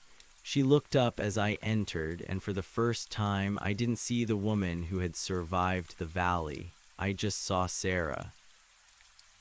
"The fog is coming in thick," she said. "It is," I agreed. "We should probably move on tomorrow. I heard there's work down in the valley. They're harvesting grapes." "Grapes," she said, tasting the word. "That sounds good. We can make something that disappears when you drink it." I sat down across from her and took her hand. It was scarred from the nursery work, the skin rough and real. The road that remembered footsteps was 1,000 miles behind us. The Atlas was a pile of ash in a stone circle that had long since been reclaimed by the weeds. The people we had been, the survivors, the keepers, the markers, were gone. I thought about the man who had stood at the intersection for 60 years. I thought about Alina and her sister's red sweater. I thought about the violet light that had once promised us eternity and gave us only a cage. The world was a messy, loud, and terrifying place. It was full of endings that didn't make sense and pain that didn't have a purpose. It was a place where things were lost and never found, where stories stopped in the middle of a sentence, where the dead were allowed to stay dead and the living were forced to keep walking. It was the most beautiful thing I had ever known. I reached over and turned off the small lamp on the table. The darkness of the van was absolute, save for the faint, rhythmic sound of the waves outside. "David," Sarah whispered in the dark. "Yes." "I don't remember what we were doing a year ago today." I smiled, though she couldn't see it. "Neither do I, Sarah, neither do I." In the morning, the fog cleared. The sun rose over the Pacific, a brilliant, blinding white that erased the horizon.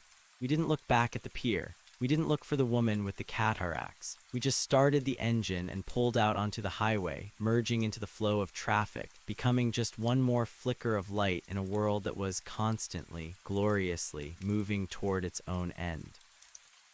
The road didn't remember us, and finally, mercifully, we didn't remember the road.